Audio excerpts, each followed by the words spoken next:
My name is Brooke Hertzler, and the name of our company is Modern Mental Health.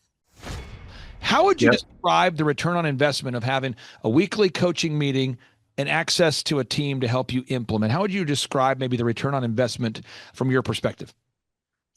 Yeah, it's been amazing. Above expectations. I was a chiropractor. I am a chiropractor. I did have a business coach, and it compared like a long time ago compared to this. I was talking to Brooke last night about it. It's like night and day. It's pretty much a one-stop shop. You guys do so much, for the fee that you charge, that pretty much covers everything. And it's stuff that Brooke and I don't know anything about. We're both caretakers, so we focus on that side of the business. And Carter helps us out with the other side of the business. We're so blessed to have you guys, through this process, because we definitely wouldn't have been able to do it without you, for sure. Well, we provide individual counseling services. So that's one-on-one therapy for adults. Right now, we're just working with adults 18 years and up. Usually, the person would have, some sort of struggle with depression, anxiety. It could be a variety of different reasons that they're reaching out for support and help therapy. We met through a mutual friend, and I think I reached back out to you like a year later when Brooke and I wanted to do the mental health therapy business.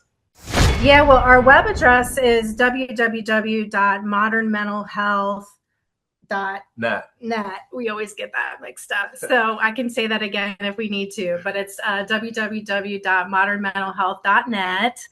And so, yes, I mean, anyone who, just might be in need of having additional support, individual counseling therapy to work on any kind of mental health struggle that they're having, they could, reach out to Modern Mental Health. And we try to, get right back to the person right away. We try to get them, in for, and we offer a free 15-minute, phone consultation too, so that they can get to know us better, get to know me better, to provide the therapy services.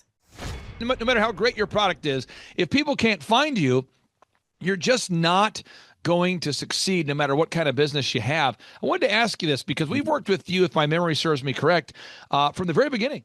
I mean, so this is a thing where we've worked with you and Brooke from the very beginning. Could you talk about what the experience has been like going from, hey, we have a skill, we have a product, and we don't have any leads, maybe from then until now? Could you walk us through, Michael, what that process has been like from your perspective? Yeah, it's been a great process. We're caretakers. We don't know anything about websites or search engine optimization. Right. So a lot of with your guidance in formulating what all goes into that, formulated a lot of people to reach out through us through the website, and obvious in our phone number as well. It's been a lot more through the website these days. We haven't spent any money on marketing up to this point, and we get all our clients through the website that fill out the inquiry online. I'm a caretaker, I'm a therapist. I am, the struggle to be a business owner, I really needed a lot of support with that. And so, Carter, has been amazing, like helping us every step of the way. And, just being able to have someone who can set up our website. That was incredible. Help us with what, we need to put behind that, writing that.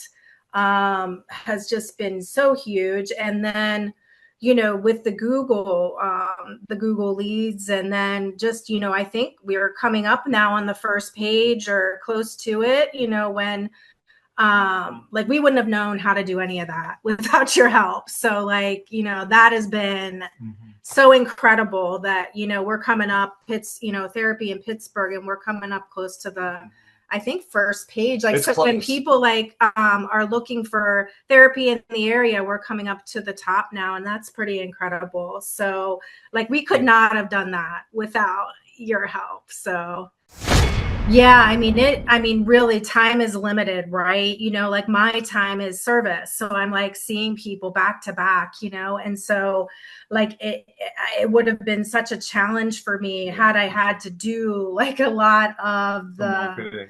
marketing, or even just like the web, for the website, or all the different ins and outs with all these different things. And so having your team like just be able to walk us through, from start to finish, like how to kind of get all of this set up, and then just like really not having to do that marketing, like that Google is doing a lot of that for us with your help, with what you guys know. I mean, that has been huge because we haven't had to spend any money on marketing. It's all come in through The your leads. help with your leads from your design of the website, and then how to walk us through all of that.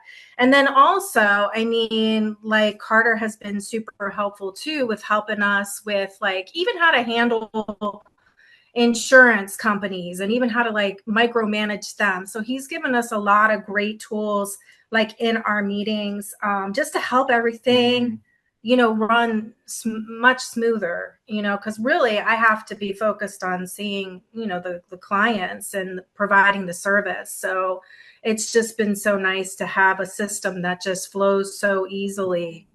And then the tracking sheet and all of that too, which Michael, like that just helps us see what we're spending. And that is something we probably wouldn't have, dove into without the help of, Carter really pushing on that. And it's been really streamlined a lot for us. It was a challenge in the beginning, and in the beginning, getting Brooke credentialed through the company Modern Mental Health, it was very. We were going to do like 3 insurance companies. We decided to go with the 2 insurance companies. It was a process, and obviously Carter helped us out with that, and everything's great now. After about a year of up and running, we're now looking to hire somebody. So now we're looking to hire somebody and get them credentialed through Modern Mental Health. So that's our next step, and we just currently started talking about that. So we're excited about that. Well, Thrive Nation, a big thing that I am obsessed with this Christmas season and every Christmas season is I want you to know that you have the mental capacity and the tenacity needed to turn your dream into reality. I know that if you have the capacity needed to hit play on this video, you can turn your dreams into reality. And so to make that more real, I try to interview actual clients that are actually having success by actually following a proven system and then actually wowing their clients or their patients or their customers. And so on today's show, we're joined by Michael and Brooke. And with that being said, Brooke, welcome on to the Thrivetime Show. How are you, ma'am? I am doing wonderful. How are you doing, Clay? I am so excited to be here with you. And I want to ask you here, could you share with us your first and last name and the name of your business so people out there can look you up and verify that you're real people? Yes, my name is Brooke Hertzler, and the name of our company is Modern Mental Health. And could you share with us, what are the services that you guys provide there, Brooke, at Modern Mental Health? Well, we provide individual counseling services. So that's one-on-one therapy for adults. Right now, we're just working with adults 18 years and up. Usually, the person would have, some sort of struggle with depression, anxiety. Could be a variety of different reasons that they're reaching out for support and help therapy. Now, Brooke, who's this guy next to you here? Can you share with us who's this guy? How do you know this guy? This Why is this? actually my husband, Michael. Yeah, this is my husband, Michael, and he has been alongside of me, like helping me through this whole thing, just trying to get everything up and running and started. And so he's played a role too, and just, from start to finish, like helping with, initial phone calls, working on some of the billing aspects, The accounting, the tracking. He's like more of the, numbers. number side. So Now, Michael, could you share with everybody out there, how did you and I originally meet? Do you remember that? I think it involved wrestling of some kind. Yeah, national tournament was in Tulsa, Oklahoma, I believe in 2023. And we met through a mutual friend, and I think I reached back out to you like a year later when Brooke and I wanted to do the mental health therapy business. But, Now, that's how we. What I like to do is I like to engage in what I call a shalom relationship. It's a Hebrew word, but the idea is it's a win-win, and something where I know that the customer, in this case, working with you guys, that it benefits you, that our coaching benefits you, and that your dollars, going into our business benefits us. But more importantly, I want your customers to be wowed. I never want to work with a shamockery or some a client that doesn't deliver massive value to the marketplace. And so, Brooke, for somebody out there who's watching right now, who maybe could benefit from the services you provide, what's your web address, and what kind of services or maybe solutions could you provide to anybody who happens to be tuning into today's show? Yeah, well, our web address is www.modernmentalhealth.net. We always get that mixed up. So I can say that again if we need to, but it's www.modernmentalhealth.net.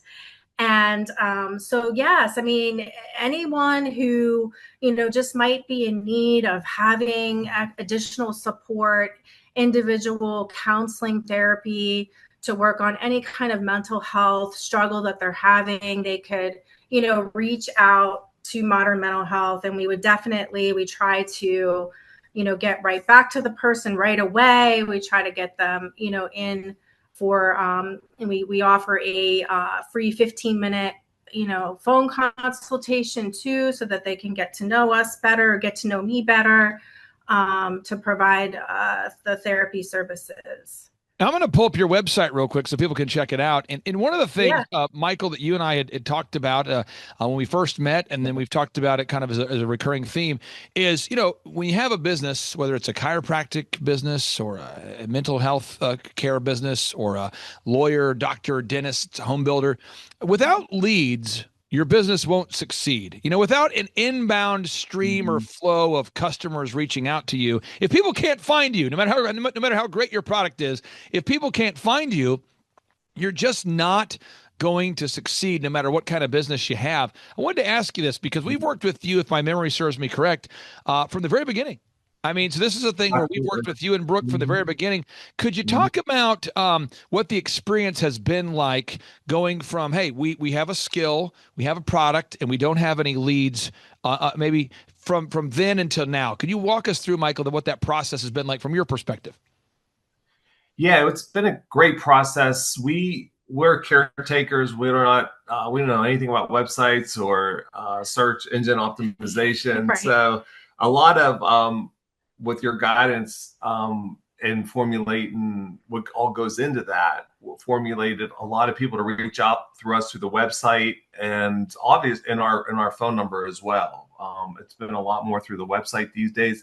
We haven't spent any money on marketing up to this point, and we get all our clients through the website that fill out the inquiry online. Now, Brooke, you're wanting to help, people improve their mental health. What's it been like for you, knowing you have our team and then Michael working with our team to help you behind the scenes, generate leads so you don't have to? What's that been like from your perspective? Oh, I couldn't have done it. I mean, without Carter and you and everybody, and Michael. I mean, I am, again, I'm a caretaker, I'm a therapist. I am, the struggle to be a business owner, I really needed a lot of support with that. And so, Carter, I mean, has been amazing, like helping us every step of the way. And, just being able to have someone who can set up our website. I mean, that was incredible.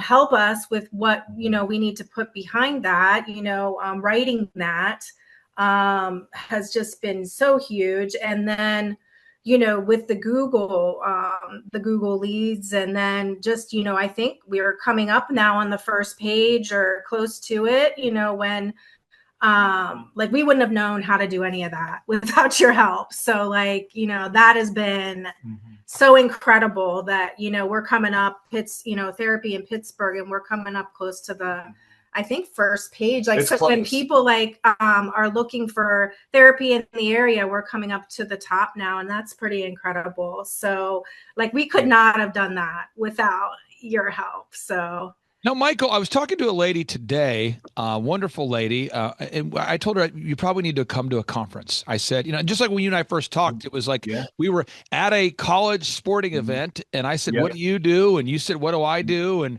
it was about a year before you and I moved forward on anything. But I told this lady, I said, Yeah. "You should." This wonderful client, I said, or potential client, I said, "You should come to our workshop because I think you're starting to see what we do."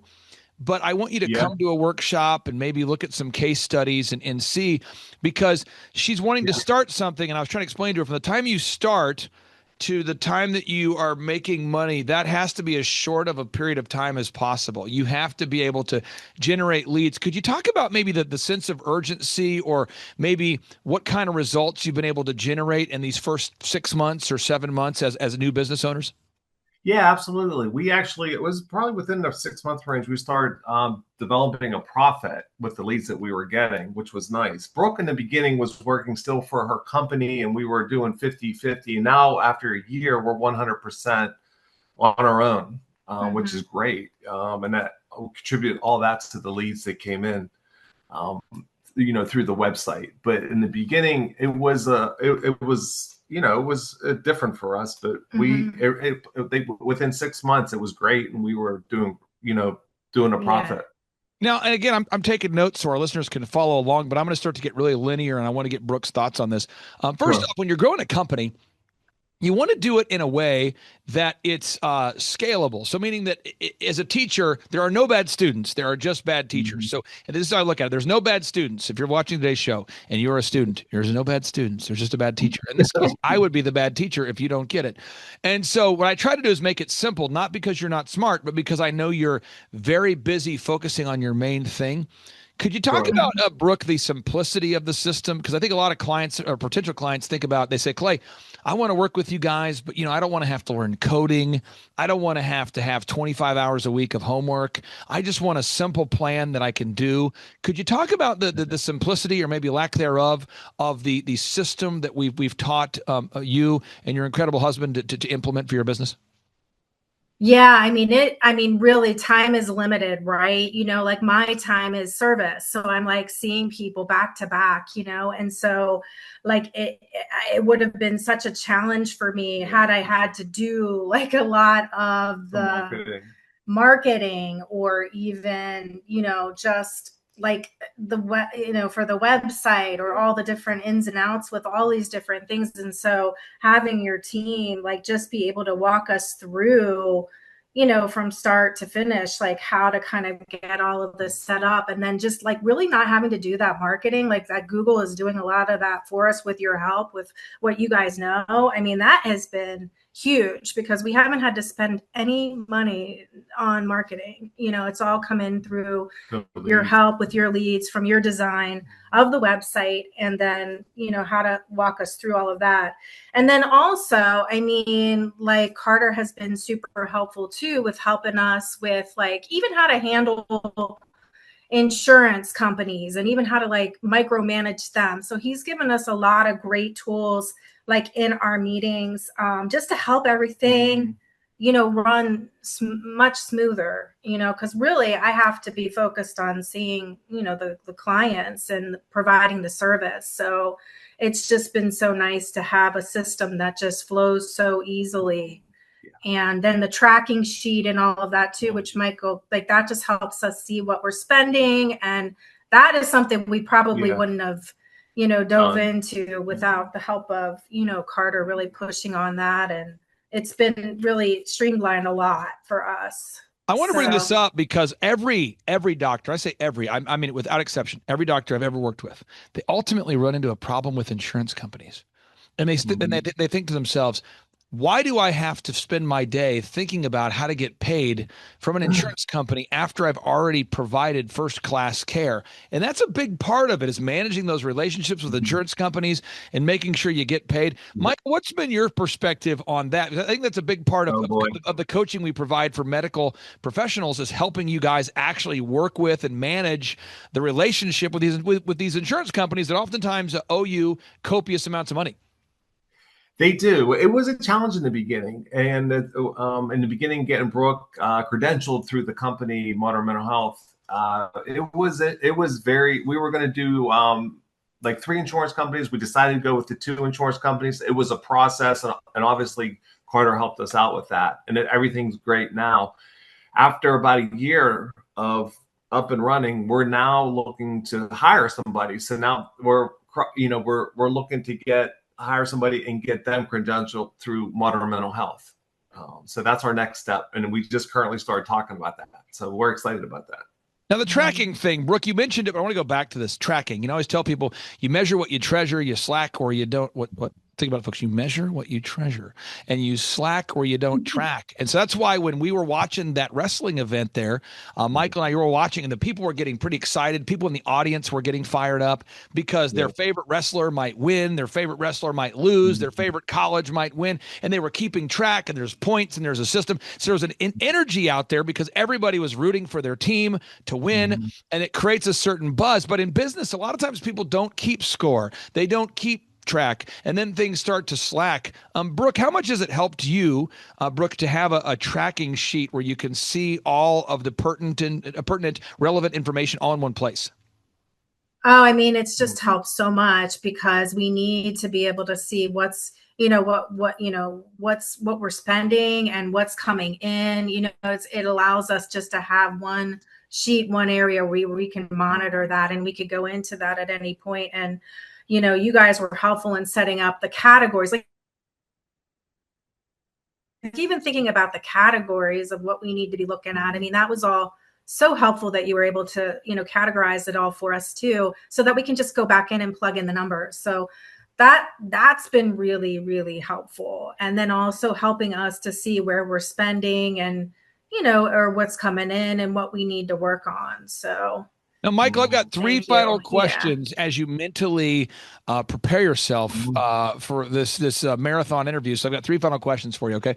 So for anybody out there, and I'm not asking you to share your specific financial numbers, but for anybody out there that is looking for the return on investment, they're saying, if I pay Clay's coaching team for coaching, am I going to see a return on investment? And I told you this when I was sitting next to you at that event. I said, we charge less money than if you hired a minimum wage employee. We do charge, but our goal is to make sure that you're making more money than you're paying us as quickly as possible.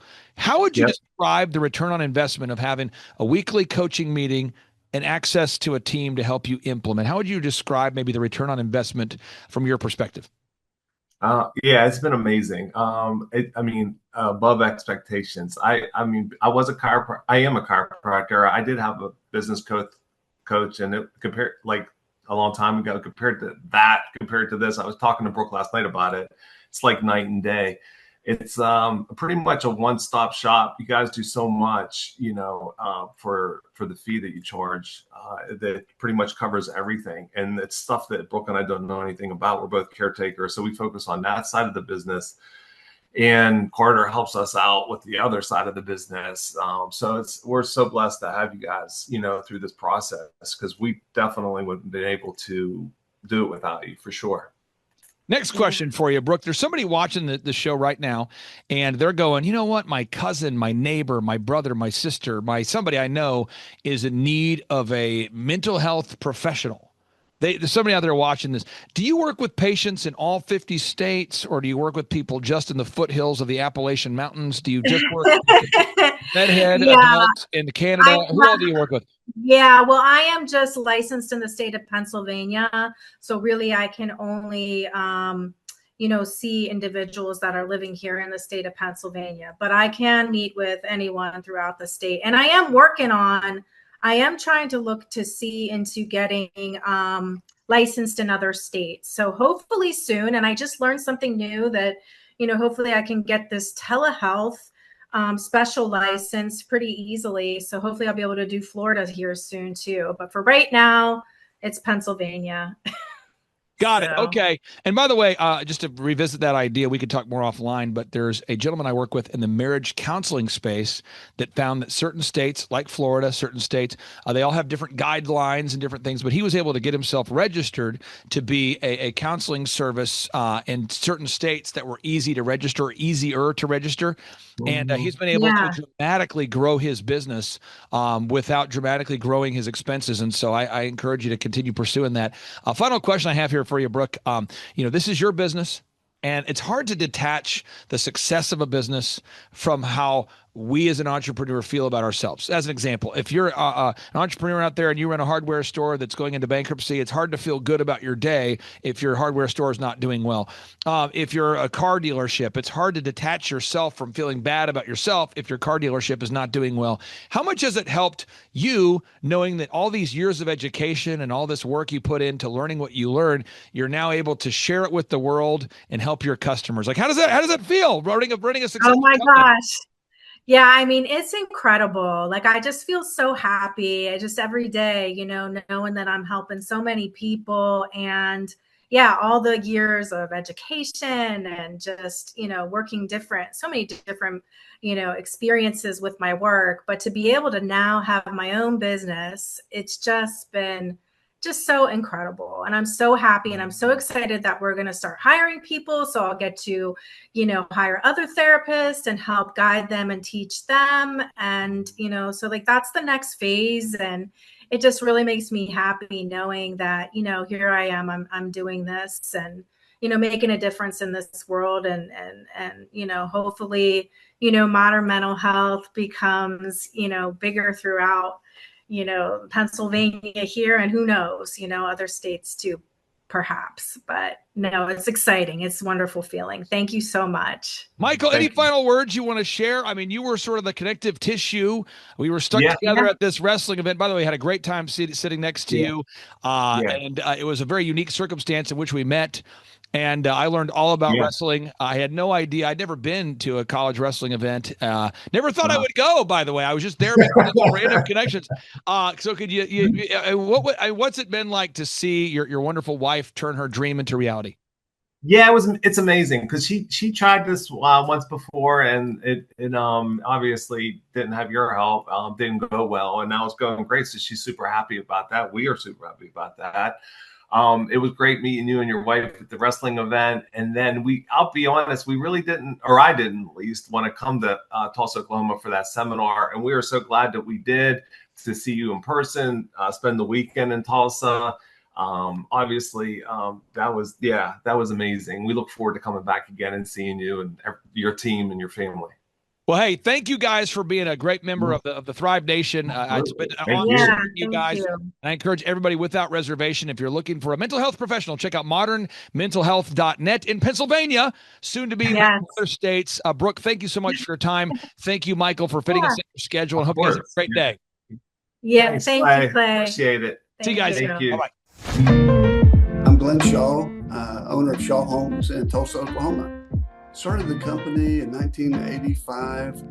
At that time, it was one employee doing everything, me. I met Aaron Antis in 2007. The top three things that Aaron did for Shaw Homes was he brought in processes that helped us be able to repeat over and over. He brought in unique hiring skills. He was able to find the right people for the right seat on the bus. And Aaron brought sales techniques that we weren't familiar with up until that time. When Aaron came, we were selling about 80, 85 houses a year. And during the 16-year period, we saw sales get up over 400. And before I met Aaron, the only sales manager we had was myself, and I was completely unable to perform that job. And so Aaron brought major changes and great results with them. In the many years that I was building houses before Aaron, I was great at selling if somebody wanted to buy, but they had to be knocking on my door asking me to sell them a house before I could actually make that sell. I had no sales techniques and no ability to generate sales. Aaron coming in as a natural salesperson just absolutely transformed that and made the sales experience better for the company and better for our buyers. Well, prior to Aaron, I would work all week for the company. I'd sit in the model home over the weekend, and I had a salesperson or two but I was actually out there all weekend working that. Since hiring Aaron, I was able to take my weekends off, even reduce my workload during the week. I went from working 60, 70 hours a week to almost a normal workload. So I've been a member of the Builder 20 program in the National Association of Home Builders for 25 years, 20 years. And during that time, I've seen a lot of sales managers with the other companies that have been involved. And in my opinion, Aaron is smarter and sharper than any sales manager of any builder that's ever been in our group. Now, some markets, they don't have to try to sell, they just sell themselves. But with the ability to sell and to train and hire, Aaron was better than any of those sales managers that were in my program. Well, I remember when I considered hiring Aaron many years ago, the thought of spending the extra money was a little scary, but in hindsight, it was one of the best things I've ever done. It freed my time, increased our sales, and at the end of the day, increased our profitability beyond my wildest expectations. Years ago, I was concerned that if I didn't do whatever a customer asked me to do, it might be the last house I sold. And so over time, we were able to move away from unlimited customization to pre-designed options. The problem that we were having in those days is that the customer would tell us what they wanted, but they didn't really know what they wanted. And we would deliver exactly what they told us to do, and they wouldn't be happy with it. So as we became more standardized, we give lots of options, but we don't customize. And in the end, that allows us to sell more homes for better margins than spending countless hours trying to customize in just every avenue of the sales process. We get weekly reports on sales, on profitability, on production, and it provides all the manageable tools that I need to review the company from a 10,000-foot level. All right, Thrive Nation, on today's show, what we're going to focus on is how to grow a successful company. So what I'm going to do is I'm going to pull up a graphic that is the theory of how to grow a successful company, but vision without execution is hallucination. And so if you go to thrivetimeshow.com/millionaire, you can download a book that I have written called A Millionaire's Guide, How to Become Sustainably Rich. You can download it for free at thrivetimeshow.com/millionaire, but you have to actually implement that which is in the book. And so on today's show, we're joined by a very successful person in the home building business, a great friend of mine, a man by the name of Aaron Antis. Aaron Antis, welcome on to the Thrivetime Show. How are you, sir? I'm doing great, Clay. Thanks for having me on. Hey, so I got to ask you this for people out there that want to prove you're not a hologram. First off, what's the website for your company so people can verify that you are, in fact, a real business? You bet. It's shawhomes.com. SHAWHOMES.com. Shawhomes.com. I'm pulling it up, shawhomes.com. Pulling it up. That's the website, shawhomes.com. Yep. And when you and I met, before we met, you had been already very successful as a home builder. You turned your dream of being a home builder guy into reality. Yeah. So how many homes had you sold, or what kind of sales had you done in your career as a home builder guy before you and I even met? Before we met, probably about 750 million in sales prior to meeting you. And then you did the year we first started working together. What were the sales totals that year? We were at like 19 million. 19 million. And then when you ended 2022, obviously we're in 2023, and so we'll see how this year ends. But as far as ending 2022, how much sales did you do last year at the end of 2022? 2022, we were at like 84 million. Okay, so from 19 million to 84 million. 84 million. So you're doing some things right here. And what we're going to try to do is kind of demystify the plan here. Okay, so here we go. So establishing revenue goals. Yep. When you and I first started working together, we started off with a 13-point assessment. We went over your goals. Mm-hmm. I'm not going to ask you to share your goals on the air, but why is it important that you have goals? Well, I mean, goals are sort of your guideposts that, you set something out there in front of you and you start chasing after it. And without that, you're just kind of floundering in mediocrity. You don't have any reason to get up in the morning and really get after it. And so, I think goals are, it's, you can have lots of different types of goals. And we've talked about a lot of this. We've talked about, having financial goals and having, fitness goals and having friendship goals and just all these different areas. I know you've got the F6, so that's kind of something that, we touched on very early on. You asked me, like, is one of your goals more income or is it more time? And so I said, well, really, at this point, it's more income. And then later it became more time. So, it's changed over the time I've known you since 2016. We're going on 7 years and the income went up considerably. So now it's, turned in the last couple of years towards more time. Now, the break-even numbers, again, I'm not asking you for the numbers on the show, but you guys have a lot of fixed costs. I mean, if you go to shawhomes.com, you've got framers, you have plumbers, you have the tile people, you have so many skilled people, you have a full-time sales team, you have an admin staff. And if you don't sell a house, you still have the service of the land, you still have all the overhead. Why is it important for every listener out there to know their break-even point? How many deals they need per month just to break even? Well, yeah, because you're going backwards real quick, and it doesn't take very long if you're at the beginning of your business. It doesn't take very long for you to be in a place where, the creditors are knocking at your door and you're, you can't pay your bills, and all of a sudden you're going to lose all for us, all of our trades, all of our suppliers are going to start backing out. So, you've got to know what that number is that lets you tread water so that, okay, this is the worst case scenario. Everything above that, at least I'm into the profit zone. So, you go out of business pretty quick. Most businesses don't last more than just a few months if they get below that break-even number. So now, folks, again, these might seem like simple steps, but they're all the linear steps you have to take to create time freedom and financial freedom. And if you want to grow your company, this is how you do it. Box number 3, though, is you have to know the hours you're willing to work. Now, your incredible wife is here off camera for accountability. So at any point, she could yell like, "Hey, man," or "Boo."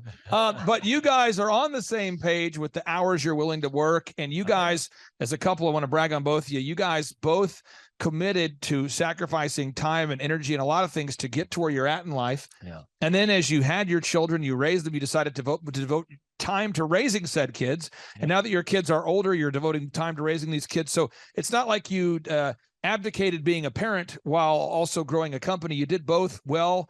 I'd love to get your thoughts on sitting down with your spouse, if you're watching this today, or your significant other, and making sure you're on the same page about how many hours per week you're willing to work. Well, yeah, I mean, you don't want to grow a business to, make a whole bunch of money just so you can split it in half later. Oh, because that's kind of what happens when you don't work out those details ahead of time. And so my wife and I have been married 25 years. We've been together for 4 before that. And so yeah, 26. Did I just say 25? But real quick, I hate to do this to you. I just got in trouble. I hate to, your wife just turned 27 on Thursday, and what you said is 100% false. Okay, so the unique value proposition here. Now let's talk about this. Whether it's growing a home building company or a dog training business or a haircut chain or a carpet cleaning franchise or whatever business we're involved in helping to grow, you have to sit down as a listener out there, as a business owner. You got to figure out what makes your company unique. Absolutely. So I want to ask you, what makes Shaw Homes unique in the marketplace with other home builders? Yeah, we have more furnished and decorated model homes than any other builder in the market. So, a lot of times people, when they walk into a home and they're trying to decide if they like the floor plan, the layout, whatever, most builders in our market have an empty house that they walk into. It's just kind of echoes when you walk through it. There's no furniture or anything. And we completely, as you can see in this little video here, we completely furnish and decorate it, make it beautiful. We are the most award-winning builder in the state of Oklahoma. That's true. We've won like 5 times as many awards as any other builder in the market. So definitely that is one of our big, takeaways. And I'm going to throw you under the bus real quick, and I don't mean to do this super passively aggressively. It'll just be more of a subtle passive aggressive. When I met you, you guys had all these awards, but no one knew. That's true. It was like this weird, bizarre thing where you had all these awards. I remember talking to you, and I'm like, what makes you guys different? And you're like, we do a good job. And you're being nice about it. You're a good salesperson. But I said, well, tell me about the awards. And you're like, well, we got this award, that award. This is true. This award, like 45 minutes later, it's like that award.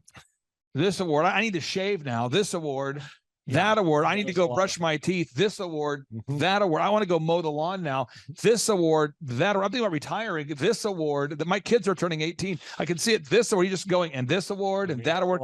And so we put those on the website, and that helped. And the other thing you guys we needed to change was all these people were saying great things, but we didn't have video reviews of them saying it on camera. Right. So it was like your online reputation didn't match your real world reputation. You had so much good momentum there, and so many people loved you guys. And now you guys have, would you say 100 video reviews? Oh gosh, I would say more than that. We've got, we have a lot.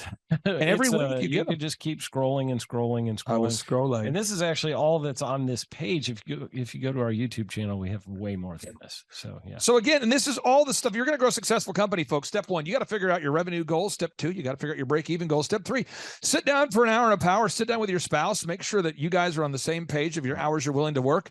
Step 4, unique value proposition. Figure out what it is that makes you unique. And we have an in-depth guide that you can download for free at thrivetimeshow.com/millionaire if you get stuck. Next box, you got to improve your branding, your website, your one sheet, in your case, model home presentations, business cards, social media branding. Everything that a customer sees needs to be first class. And I was talking to a guy named Ronnie Morales today, and it's Morales Brothers. I think you met him at a conference. He told me this, and I'm not slamming Ronnie. Ronnie, if you're listening, I'm not slamming you. This is the real thing. Ronnie said he'd listened to our show for 7 consecutive years before ever reaching out. And now he's reached out and he's up 57% in about 8 months. That's awesome. And we're going to put his story on part 2 of today's show because he's in Texas and he's 7 years behind you. Yeah. But he's doing a great job. What do you think that thing is where people have bad branding and they are not, we're not aware of it? Is it someone hasn't brought it to our attention? What causes bad branding? The number one thing I hear business owners say is, well, I don't really need good branding because I sell everything by word of mouth. Oh yeah, baby. Like, I've got such an incredible reputation You do. that everybody just comes to me by word of mouth. Yeah. And then it's like, okay, yeah, but how much business did you do last year? Well, not very much. And, I'm really unprofitable, but I've got great, reputation out there and I get a lot of word of mouth. So when people switch over to starting to improve branding, I know you helped us a lot with that in just creating a lot better looking website, creating we've got an office environment now that is, when people walk into our model home, they are blown away. We truly wow our customers when they come to our model homes. Yep. It's a one-of-a-kind experience in the state of Oklahoma. And the process of that, just going through branding it so that it looks really top notch. And, that includes everything from, marketing to all of your senses and everything else. So it just really brought us to another level. And when the customer comes in and experiences us after having walked through other builders' homes, they usually come in and go, you guys are just on a whole nother level. It's sights, sounds, smells, experiences, everything that your customer sees, they're grading you on. And you might not know that they are even judging you because they're not filling out the form. And I have a funny story to share with you that's kind of sad. I was working with a fitness guy years ago, and I'm not going to tell you what state he's in or what city, folks. But I know you want to know, but I'm not going to tell you. And he filled out the form because his wife wanted him to schedule a 13-point assessment. He did not want to. Yep. And he tells me, Clay, honestly, I'm just doing the call because my wife wants me on the phone. I don't get leads from social media. I don't get leads from marketing. I get all my leads word of mouth, like you were saying. And I said, well, let me just do this. Let's just, this first month working together, let me get all the passwords for your Facebook, your Google, your YouTube. And I'm just, as the first month, we do this with every single client. Yeah. We optimize your YouTube, your Facebook, your Instagram, your Twitter, all that. Yep. We log on. This is a fitness guy. He was spending like $400 a week every week on ads. Yeah. And he wasn't aware that every time a lead came in, it got stuck in Facebook and went to an email address that he wasn't checking. Whoa. So think about this. That's not good. And it's like 15 to 20 leads a week for years this guy had. That's not good. And he didn't even, and so I'm going, you're spending, $20,000 a year on ads that you're not getting anything from. And are you aware that the phone number on your site rings to a phone that's no longer a real phone? And I'm serious. This was real. And then he had before and after photos where somebody had the idea of let's get before and after photos. Mm-hmm. You know, where you interview someone before they start working out. Yeah. But then they never completed the thought. You know what I'm saying? I do. Where yes. it's like they interview them about getting in shape. Yeah. But then they never actually like aired the part where they're in shape. Oh no. So it's just sort of like an interview with people that are not in shape. And I'm like, and again, he's busy guy, busy entrepreneur. That kind of stuff is very common. It's kind of laughable if it's not your company. Yeah. But okay, next box. You got to determine your customer acquisition costs. How much does it cost you to get a customer? So Aaron, you guys run ads on Google, on Facebook, on retargeting ads. You have massive signage. There's a lot of stuff you do. Yep. Why is it important to know how much it costs you at the end of the day to get an actual new buyer of a Shaw home? Well, because if you want more of those, you know what it costs to go generate more of those. And it's a cost where it's like, okay, well, I'm down in sales this month or this quarter or whatever, and I need 4 more sales to make it a good quarter here before the end of the quarter. And it's like, I know I can go put money into that and it's going to cost me X number of dollars per customer to get there. And so then it's just a matter of, do I want to spend that money to get to that point? So, for us, it's, a pretty high number because it's a big ticket item, but for some people it might be, very small to get that, each customer. But for us, it's, you got to know what the number is, because ultimately that goes into the price of your product, and whatever you sell, we're doing homes. That is one of our line item costs in our homes. That's what costs. Yeah. Now, if you go to any of the businesses that I'm involved in, you go to eitrlounge.com/staff. I put in the password here. Once I put in the password, I have all of the documents needed to run the company, and they're all saved. So the checklist for the manager, the opening checklist for the assistant manager, the bathroom cleaning checklist, everything needed to grow the company is all in one place. And therefore, the business, everybody who works there knows where to go to find those documents. This is the kind of stuff that fires me up and it makes other people crazy. Oh, yeah. So with the conferences we do, if we ever do a conference that's out of town, I have a checklist of stuff I print out. I know it seems kind of crazy for people, but this is real. I print it out and it's like, okay, socks. If I'm gone for 4 days, I want to have 12 pairs of socks. Why? Because it could be hot. I don't know. Could get wet. I don't know. I have a list of, deodorant and socks and shaving, and I have a laptop and a backup laptop, and I have patch cables and XLR cables, and we bring 3. You've seen all this stuff, but it's multiple monitors, backup monitors. It's backups for everything. When you guys build a Shaw home, you're not moving off of guesswork. There's blueprints, there's plans, there's systems, so houses don't fall down. There's somebody out here listening right now that doesn't have systems in place. They don't have checklists. They don't have it, and so they have to think about everything all the time, because if not, they forget a step. What would you say is the importance of having taken the time to have built these systems now? It is the night and day difference between running around like your hair is on fire every day, constantly playing firefighter, or, you hear people say, oh, I'm up to my armpits in alligators. It's because you don't have systems and processes. And every time at Shaw Homes, every time that we have a problem come up, we automatically go, okay, what step in our system did this fall apart in? And what's broken in that step, and how can we fix it so it never happens again? So we go fix the process. We address the problem for the customer, but then we go back after that and we go, how do we fix the process so we don't repeat this problem? And the business owners that are running around with their hair on fire all the time, it's because there's no systems, no processes. Everything is urgent. Everything is hair on fire. Correct. And it is a chaos world that you live in. And if you're going to build homes for a living and build a lot of them, you cannot live in that chaos world. Now, this next box, I get excited about all these boxes. This is what I get excited about. This right here is what I care about. Okay. The next box is management and execution. You have people on your team, and I'm just going to give some examples, and I hope this benefits somebody out there listening. You have people on your team. It's their responsibility every time that you do a new house. They go out there and they design, or they get the blueprint on the website. They get the new design of the home, because people want to see floor plans. So somebody's job is to get those up there. Somebody gets photos of every house that you guys are building. Somebody gets videos of every house. Somebody puts them all up for sale. Somebody answers the phone every day. Somebody calls the leads every day. Somebody cleans the bathroom every day. Somebody builds the houses every day. Now, this is what I find, and I'm sure none of our listeners can relate to this. Some of our listeners fire people and then nothing happens.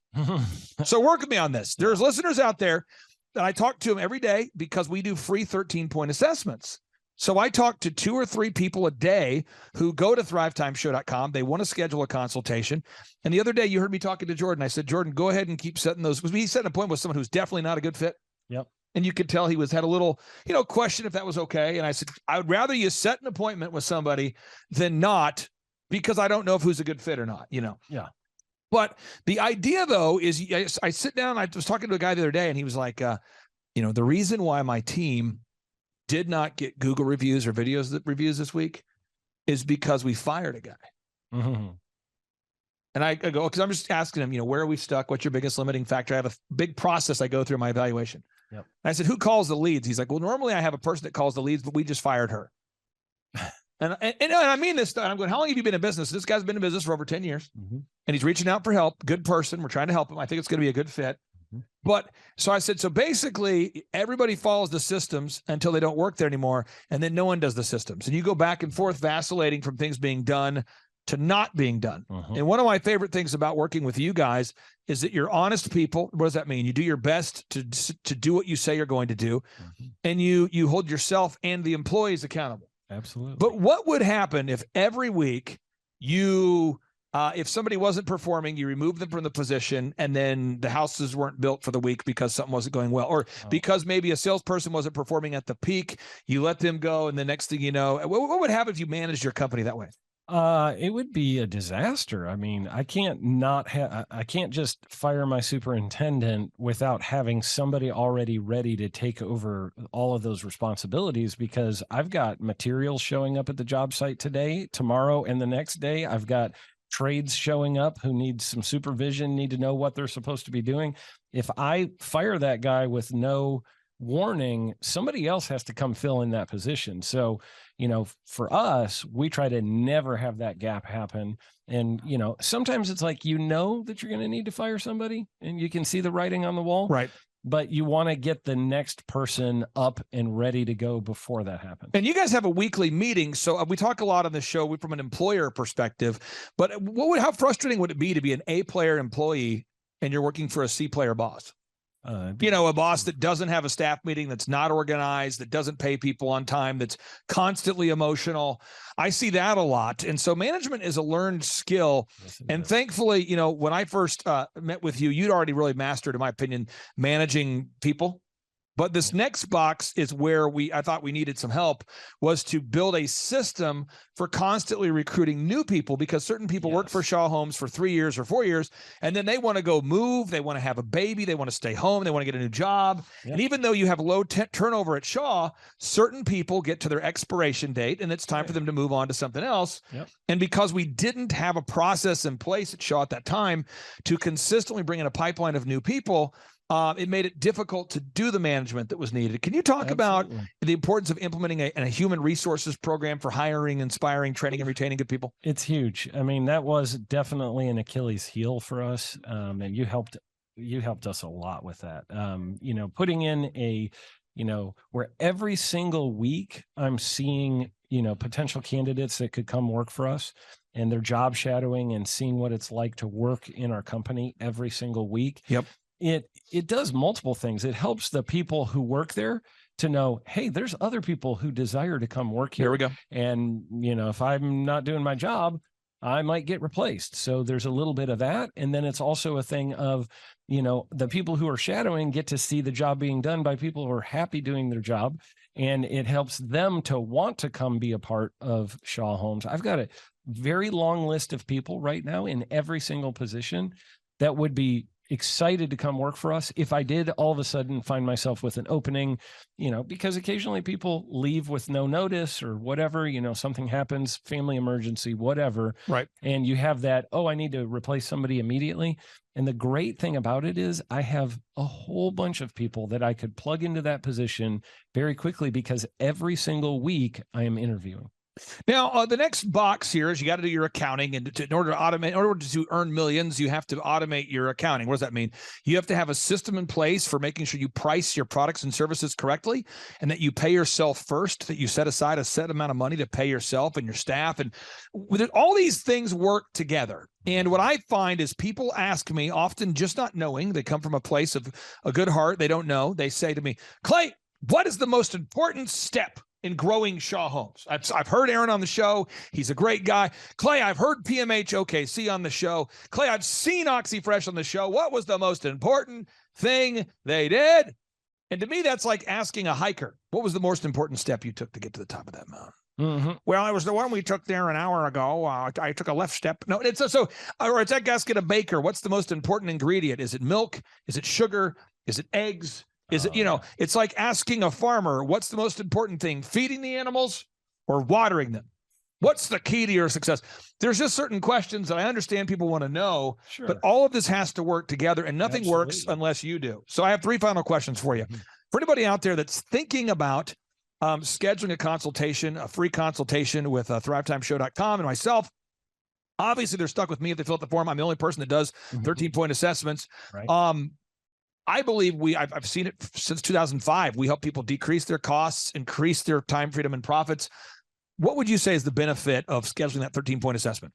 Well, actually, the 13-point assessment was very eye-opening for me. You asked me a lot of tough questions that I probably should have been asking myself and wasn't. And so as we went through the questions, I was like, I think at every question you asked me, I was like, oh, that's a good question. I was like, hang on, let me think about that for a minute. Yeah. So I find that it kind of helps open your eyes to, these are some things that I know I have some areas of weakness. And then there were, I think, a couple of the questions where I was like, oh, I know the answer to this one. I got this one, no problem. But it helps you sort of identify. I walked away having identified areas of strength and areas of weakness, even though that really wasn't the purpose of the phone call necessarily. It helped me to see that. And then I was like, I think I have a need in a couple of these areas, and I didn't really know what to do for myself. I didn't have the answers. In part 3 of today's show, part 2, we're going to show the Ronnie Morales story. On part 3, we're going to do a testimony with Myron. And Myron just bought his first Lamborghini today, and he's super fired up. And so Myron's about 6 years down the path. We've been working with you for about 8 years, whereas Ronnie's been with us for less than a year. And it's at a certain point that we have to take action. Knowledge without application is meaningless. What would you say to somebody who's like, it's $1,700 a month, and, I'm spending that much right now on random ads and that much money on random regrettable purchases at the gas station, and, a lot of iTunes I'm downloading. I'm spending $1,700 a month on various things, and I don't know if I can afford it because I've just bought another vehicle that I can't afford, but I'm leasing it. What would you say to anybody who's kind of on that fence? I would say you need to do it. It has been a game changer for us. I don't know why you would sit there and think $1,700 a month is too much money to spend. Go find the money somewhere. Go empty out your sofa cushions. Go sell the stuff that you have in your house that you're not using. Go get, whatever you need to do to get to that place. You need to find that $1,700. And I will say this, that cost was very quickly replaced with the extra money we were making. And I've actually seen, because I've been around you for a long time, I've seen a lot of your clients come in, and right off the bat, they're real nervous about, am I going to be able to, because maybe they're a smaller company or whatever. Right. And they're like, I'm wondering if I'm going to be able to handle this $1,700 a month. And then I see them 6 months later and I'm like, how's it going now? And they're like, man, we're just hitting record after record. I have referred several business owners and they're doing great, that are killing it. And that, I'll give one example. I won't name the person, but I did send one of my very good friends to you who was on the verge of losing his business because he just wasn't able. He had bought another one of the shops of what he does. Yep. He opened it and it was not profitable, and it was going to take under both of his shops. And I sent him over to you. And I remember about 3 months later, I asked him, how's it going? And he goes, man, we just had a record-breaking month. This was amazing. And by the way, said person just hit another record-breaking month, just so you know. Yeah. And I know right now, not only does he have way more income, but he has a lot more time freedom because he's been working with you for many years now. And so it changed his life, just like it changed my life. I would say, if you're thinking about, doing a 13-point assessment, stop thinking, dial the phone, pause this video, make the phone call, reach out to Clay, get it started right now. Now, final question I have is, I think people look at oxyfresh.com and they go, man, there's 500 locations now. Yeah. They look at Elephant in the Room and they go, there's 5 brick and mortar locations now. They look at Shaw Homes and they go, these are big success stories. Yeah. I don't know that I can do it. What would you say to somebody out there that just feels like they might not have all this stuff they're going to learn is going to be over their head, too complicated? What would you say? I would say the information, the ideas are easy. It's the application that is difficult for people. The ideas that you share, there's nothing that's like, oh my God, I don't have a PhD, therefore I can't do it. I feel like it's all very, very simple stuff, but it is a lot of action to get traction. And you got to get the action going. And I think if somebody has diligence and discipline, or can learn diligence or discipline, they're going to do extremely well. And it's not about education, it's about action. Now, Aaron, I got one thing I want to say, and then we'll kind of wrap up today's show, okay, with a boom, because boom stands for big, overwhelming, optimistic momentum, and that's what's required to have success. People watching this, they're going, well, Aaron, he looks like a normal guy. Well, that's true. They say, well, he sounds like a normal guy. Sounds like an all right guy. That's true. But the one thing you can't quite picture on the show, and I want to just give that gift to you folks who are watching, is Aaron smells tremendous. It's like if you had smell-o-vision, if you could just get up there and just smell that thing, it's incredible. And it's really, it's his aroma that allows him to achieve massive success. So if you're out there and you're going, what's the secret sauce? It's not a sauce. It's more of just a smell. So I don't know if you qualify to have the kind of success he has unless you smell like he smells. It's a really tremendous smell. Gentlemen, let me introduce you 3, 2, to the grill gun. Boom. Oh! Nation, we have an opportunity. I would all have the greened time that here. anyway. I need that. One of the gentlemen, his name is Bob Healy, came to our conference with a quasi-functional prototype. He had terminal cancer, and Bob came to me and said, help me. Entrepreneur Clay Clark has built several multi-million-dollar businesses. Now, he helps budding entrepreneurs like Bob turbocharge their ideas with a 14-step plan. And grillblazer.com is now a massively successful company that's becoming a household name in many American homes. In this episode, we dive into how to rebuild American small businesses and industrial capacity. You never want to outsource your core competency. We have to import certain technology from countries that hate us to make military weapons to defend us. That doesn't even make sense. This is American Thought Leaders, and I'm Yanya Kellick.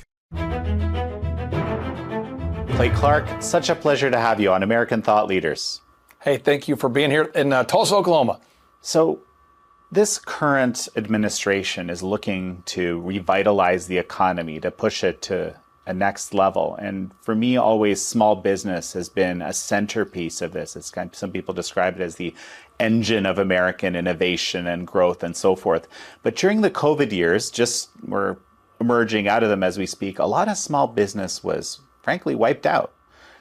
And you're the guy who's actually helping people kind of build those small businesses. So tell me about what you do. Well, in America today, we have about approximately 330 million Americans that live here, and we have 9.2 million Americans that identify as being self-employed.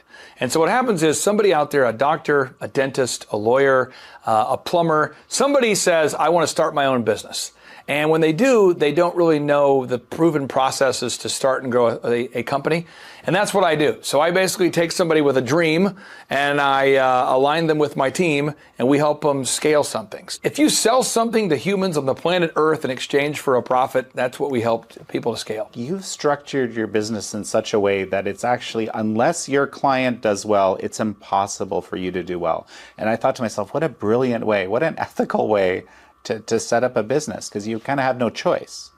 Well, the word shalom, which Pastor Jackson, I go to a Sheridan church, and Pastor Jackson talks about that word from time to time, shalom. But the shalom is like a win-win. It's a win-win relationship, a mutually beneficial relationship. Napoleon Hill, the best-selling author of Think and Grow Rich, calls it the mutually beneficial relationship. And so what I do is when I coach a client or work with a client, I tell the client, hey, look, I'm going to help you grow your business for the smallest monthly fee possible. And I just want to get a small percentage of the growth.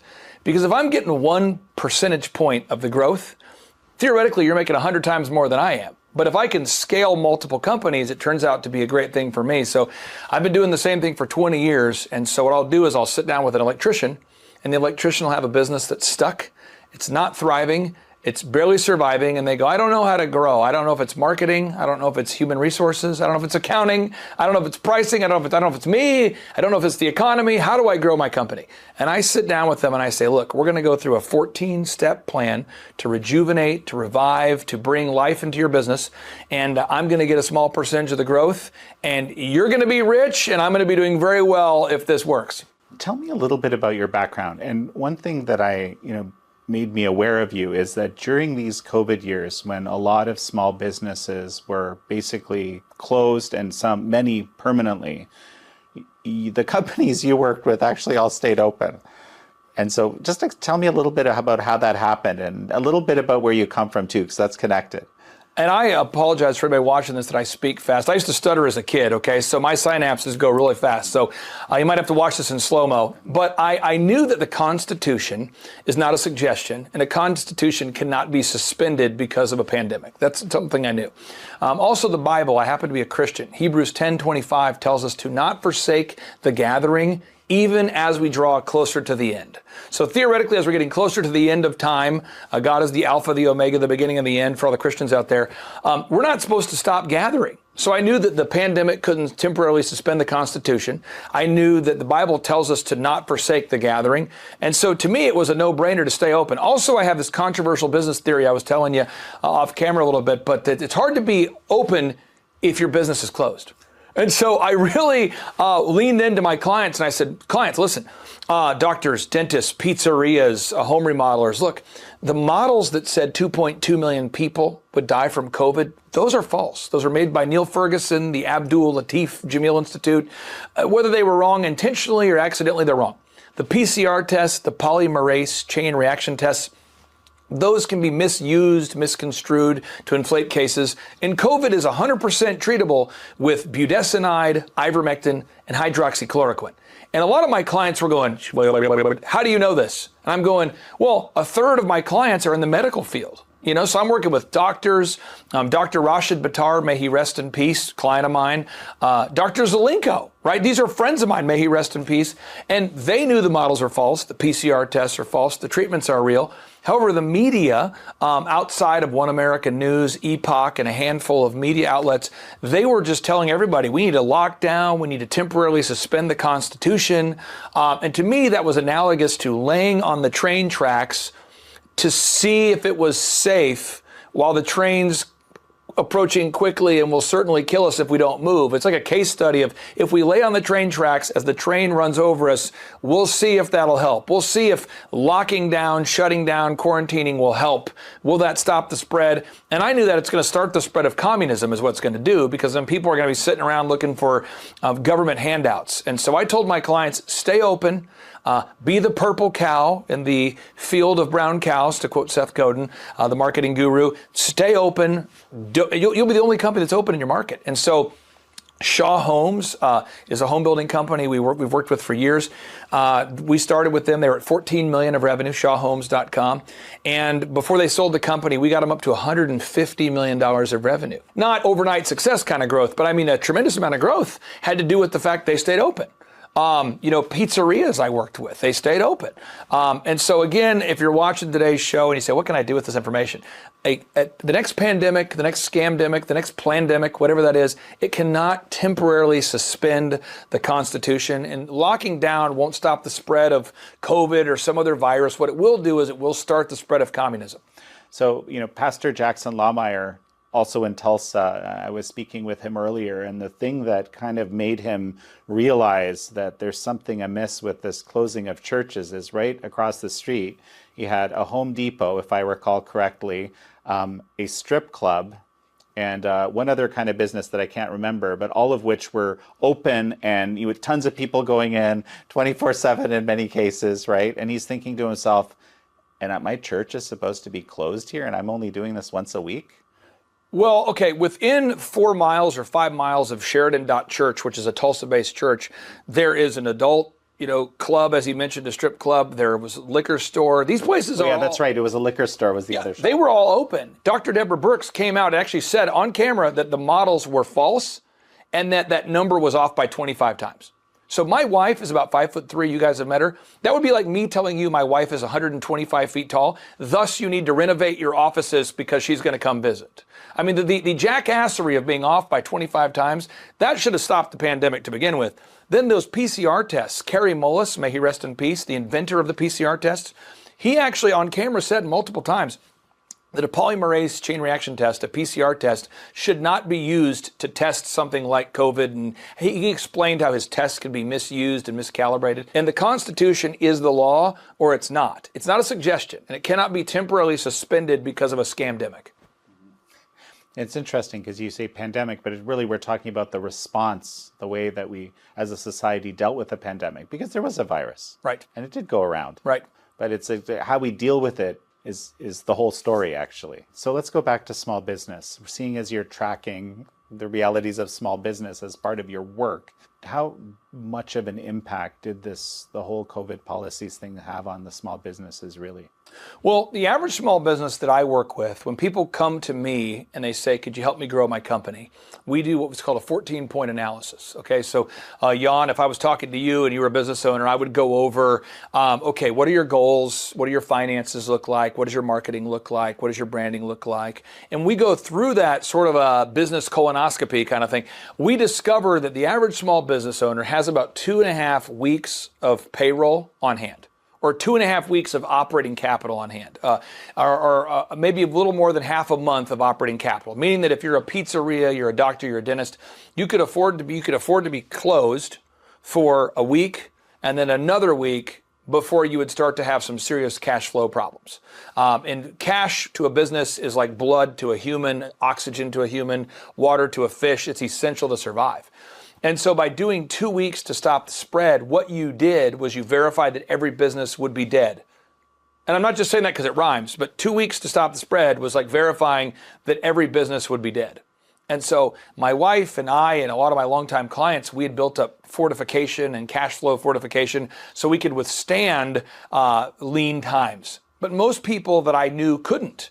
And so, our podcast oftentimes will have 1 million listeners a month. And I was getting text messages from listeners saying, I own a business. How am I supposed to feed my family if I'm closed for 2 weeks? So right now, if you go to usdebtclock.org and you look at it, we've got approximately under 3% of the American population that's self-employed. And according to Inc. magazine, by default, 96% of businesses fail anyway. 96%, according to Inc. magazine, fail within 10 years. So you've got a 1 out of a 1,000 shot of achieving success as a small business owner by default anyway. And you add into that lockdowns, quarantines, curfews. Think about the emotional chaos that creates in a company. It's a small business is like a family. So half of my staff at my hair business wanted to stay open. Half of them were going, let's stay open, let's cut hair. The other staff is saying, let's stay closed, I want to be safe. You transition to the remodeling company I'm involved in. Half of the employees wanted to stay open. The other half is saying, well, if we can basically not work for 2 weeks, I'll call this a vacation. And so it created a division within companies too, where some employees wanted to stay open, some wanted to stay closed. Some people were very concerned about the effectiveness of the treatments, some were not. And so it created dissension within organizations. It killed momentum.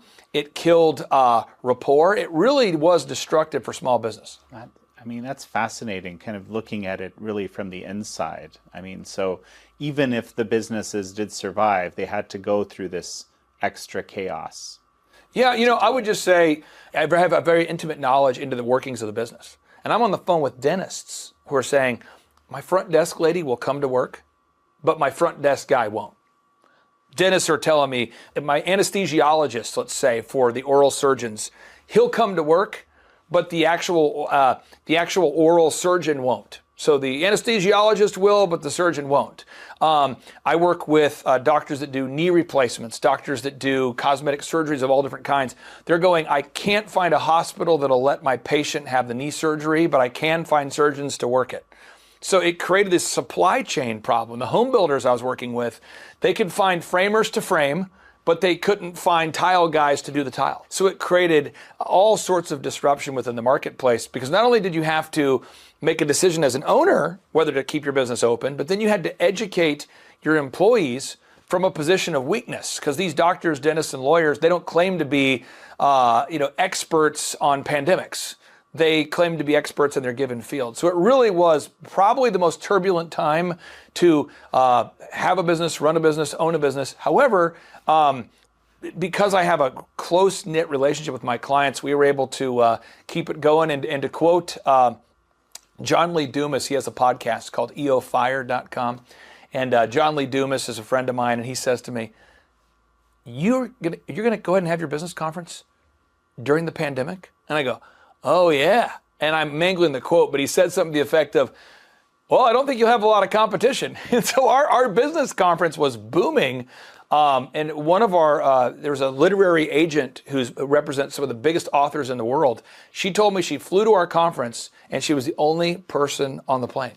How do you actually figure out who you're going to work with? Because with your particular model, it's clear you can't, it's not that anybody who wants to work with you can, because you have to make your decisions about who you think has potential, because you're going to be on the hook for it. Well, when you got a chance to kind of shadow me a little bit off camera, I do a lot of the video editing myself. I do a lot of the web development myself. I do a lot of the accounting myself. So I'm very much hands-on. And so I like to keep a group of around 160 clients I work with. And I do these free assessments. And the reason why I do a free 13-point assessment is I just want to see, are we going to have a shalom or a win-win relationship? And there's three things I'm looking for. Do you actually solve a problem? Or do you provide a product or a service that the marketplace would benefit from? So if somebody's selling something that I think is ethically afoul or against my Christian morals, I'm not going to work with them. So thing number one is, do you sell a product or service that I actually think is ethical, legal, that kind of thing? And you'd be surprised how many people are selling illegal things that want help doing it. So step number two is, does the person actually identify with the worldviews that I have? If I'm going to sit there and debate about the Constitution or capitalism, that's probably not the thing. So one is, do we have a product or service that we can actually help you scale? Two is the person ideologically aligned with me? And then three is it realistic? We want to be able to set these SMART goals. I call them SMART goals. They're S-M-A-R-T. I'm quoting Brian Tracy, best-selling author, but a SMART goal is a specific goal. It's a measurable goal. It's something it's actionable. You can actually take action and do it. It's realistic and it's time sensitive. S-M-A-R-T. Is it specific? Is it measurable? Is it actionable? Is it realistic? Is it time sensitive? Because if I can help somebody grow a company and I can see a clear path to get there, it is exciting, Jan, when you know, wow, this person's business is struggling and I can help them scale. So I think about Papa Gallo's Pizzeria in Florida. Mm-hmm. We've helped this couple grow. They've opened 3 restaurants. So since I've started working with them, we've opened up restaurant 2 and 3. They've grown their business 5-fold. I think about shawhomes.com from 14 million to 150 million. I think about companies like OxyFresh, where I've had a role in advising them. They're now up to 500 locations. Beverly Hills Precious Metals. Here's my precious metals dealer that I've worked with for years. And to watch him scale his company, that never gets old to me. It's like infinitely exciting to help someone achieve their goals. So that's really what gets me excited. And then growing up poor or without money, I'm sure there's somebody watching this who grew up more poor. But my dad was working at a gas station, working the night shift. My dad was delivering pizzas for Domino's. May he rest in peace. In his late 30s, he's in his late 30s. He's delivering pizzas. He's working at a gas station. He has a college degree from Oral Roberts University. That wasn't a reverse shout out to ORU, but that's a fact. But yet he didn't know how to financially help our family thrive. But he had the work ethic, and I appreciate him being willing to work those 2 jobs. And so whenever I talk to that new potential client, I picture it like I'm talking to a 37-year-old version of my dad. My dad's no longer with us. He passed away from Lou Gehrig's. But that's how I look at it. And I can't communicate it with enough sincerity or passion. But every person I talk to on the phone who wants to become a client or wants to come to a conference, I pretend in my mind, maybe it's not healthy, maybe it is, that's the 37-year-old version of my father. And that's what I look for. But someone who wants the hand out, no. I don't want to do that. But this person needs a hand up. That's who I try to work with. Well, and again, I just want to come back to this. This is what dawned on me, that I think you built your business to have to only have the people that want the hand up. because it's just not going to work with the other people. Yeah, it would. You're not going to be successful. That's a great alignment of incentives. That's what I'm trying to say here. Well, Think and Grow Rich, Napoleon Hill. That book changed my life, and I encourage everyone to read it. There are 3 big principles I got out of that. One is the idea that only engage in a mutually beneficial relationship. We should never leech on our fellow man. We should never be looking for a handout. We should never be looking to the government for. We should try to have a win-win with the marketplace. The second is we want to over-deliver. Can we exceed the expectations of our clients, of our buyers? Can we exceed the expectations of our customers? And then the third is you want to surround yourself with people that have a similar goal and vision for their life. And so clients of mine, when they are clients, they also get to come to a workshop every couple months. And so that's where I get to meet people like Eric Trump. Eric Trump comes to our workshops, and the average mechanic, doctor, dentist, lawyer, home remodeler, plumber, they're going, I'm in a room with 300 people, and one of them is Eric Trump. This is incredible. Or they'll say, wow, there's 300 people in this room, and one of them is an NBA coach. I'm in a room with 300 people, and Tim Tebow is one of them. And so there's something that happens when you're in a small, intimate setting, and you're surrounded with 300 entrepreneurs, some of which are household names. There's a whole different level of electricity and of learning and of interaction that happens. And that's really the environment we try to create. We want to help people create their own virtual mastermind, their own community of people that have that energy. I'm not Amish, but as I study the Amish, I know they're very intentional about their community. And I can just tell you, we are very intentional about the community that we've built here. Tell me about your background. So, you did grow up in kind of a humble situation, but you had some very interesting, pivots along the way. Well, this is what happened. I'm a kid that stuttered. My dad's working 2 jobs, working at the gas station, Quick Trip, and working delivering pizzas. My mom's doing what she can do. And it occurred to me, and I don't remember the exact moment, Jan, but I remember that kind of era of my life, thinking to myself, we're poor. Although we don't care about money, every decision was somehow impacted based upon money. And I thought to myself, 12-year-old self, 13-year-old self, I'm going to find a way to make copious amounts of money so therefore I can focus on other things. Because for anybody who spends any amount of time with me, there's 3 things I'm always doing. I'm always writing songs, I'm always writing books, and I'm always writing business plans. So I get into that kind of stuff, but you can't afford to write songs that very few people listen to unless you have the time to do it. Mm-hmm. So I set out on this quest to create time freedom and financial freedom. So out of my parents' basement, I started a company called DJ Connection. Back in the day, it was called C&G DJ Service, and it was called G because the youth pastor that mentored me, he was old enough to drive a car. See, I couldn't drive a car. And so the guy who drove me to my gigs was my youth pastor, and he lost a bet and shaved a G into his very hairy chest for some reasons I don't understand. So it was C&G DJ Service named off of that. And then I basically started cold calling schools. I'm a 14-year-old kid, 15-year-old kid, cold calling schools saying, hi, who DJs your school dance? Who's in charge of organizing the school dance? And they would say, oh, that's the PTA, or that's the booster club, or that's the parent sponsors. And I say, hey, I'd love to DJ your school dance, and I'll do it for $1. And you can just pay me after the event what you think it's worth. Well, a lot of schools are infinitely disappointed in their disc jockeys. And so I started getting some gigs. I started doing 2 gigs a month, 3 gigs a month. I needed equipment. I was selling the gigs, but I didn't have any equipment. So I found a pothead by the name of Oswald, and I rented equipment from him. This is a true story.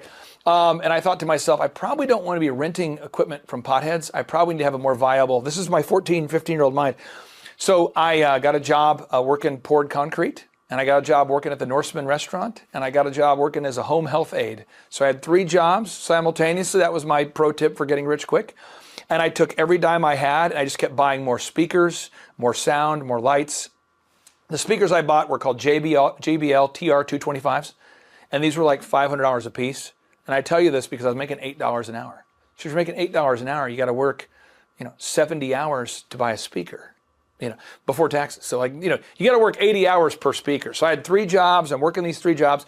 Eventually, I decided to go to college early because in Minnesota, if you have enough credits, you can go to college early. So I went to St. Cloud State, and I picked classes, graphic design, language, accounting, things that I thought would help me on my career. And then I transferred to Oral Roberts University. And at that point, I changed the name from C&G DJ Service to DJ Connection. And then over time, I started getting into weddings. And before I sold the company, we were doing 4,000 weddings a year, which is 80 weddings a weekend, by the way. So think about all the vans, the lights, the mic stands, the speaker stands, the lighting equipment, all the people, training these people. And then I started this thing called the Tulsa Bridal Association, which was a big bridal show.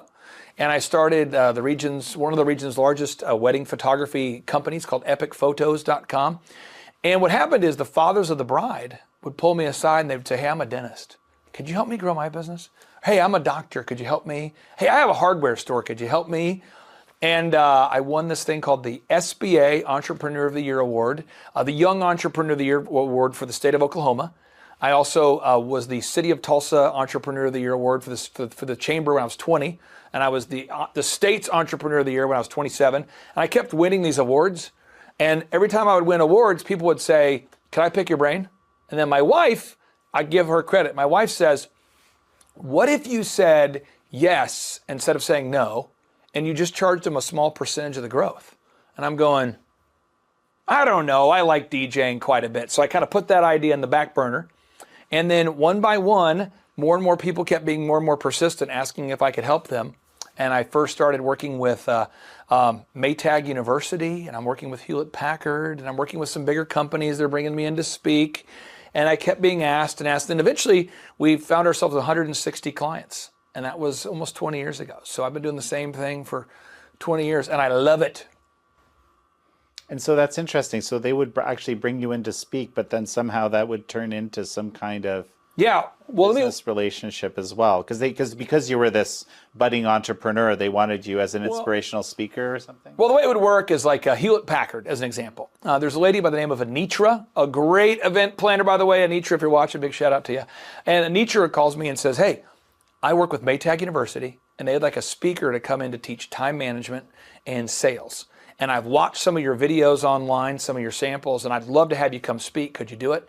And most speakers charge per hour, Jan. They charge per hour. It's like, $10,000 for 90 minutes. Again, Napoleon Hill, I can hear it in my head, over deliver. So I would tell these event planners, you get me unlimited time for 2 days. So not just per hour, unlimited time for 2 days. Any subject that you want me to talk about, I'll do it. And if anybody bails out, I'll speak. So if you have a guest speaker that cancels, I'll fill in. Well, I'm working for Maytag University. The United States Government Accountability Office brought me in to speak. And I'm at the Anatole Hotel speaking to that group. And I think 2 of the speakers canceled. So I had 3 gigs, 3 speaking slots at the same event. And I kept being known as, this is the guy who's bringing comedy and entertainment to education. But I was a former disc jockey, which is like one level lower than a carny in terms of the entertainment hierarchy, So I was this DJ entertainer who's educating, and I call it edutainment.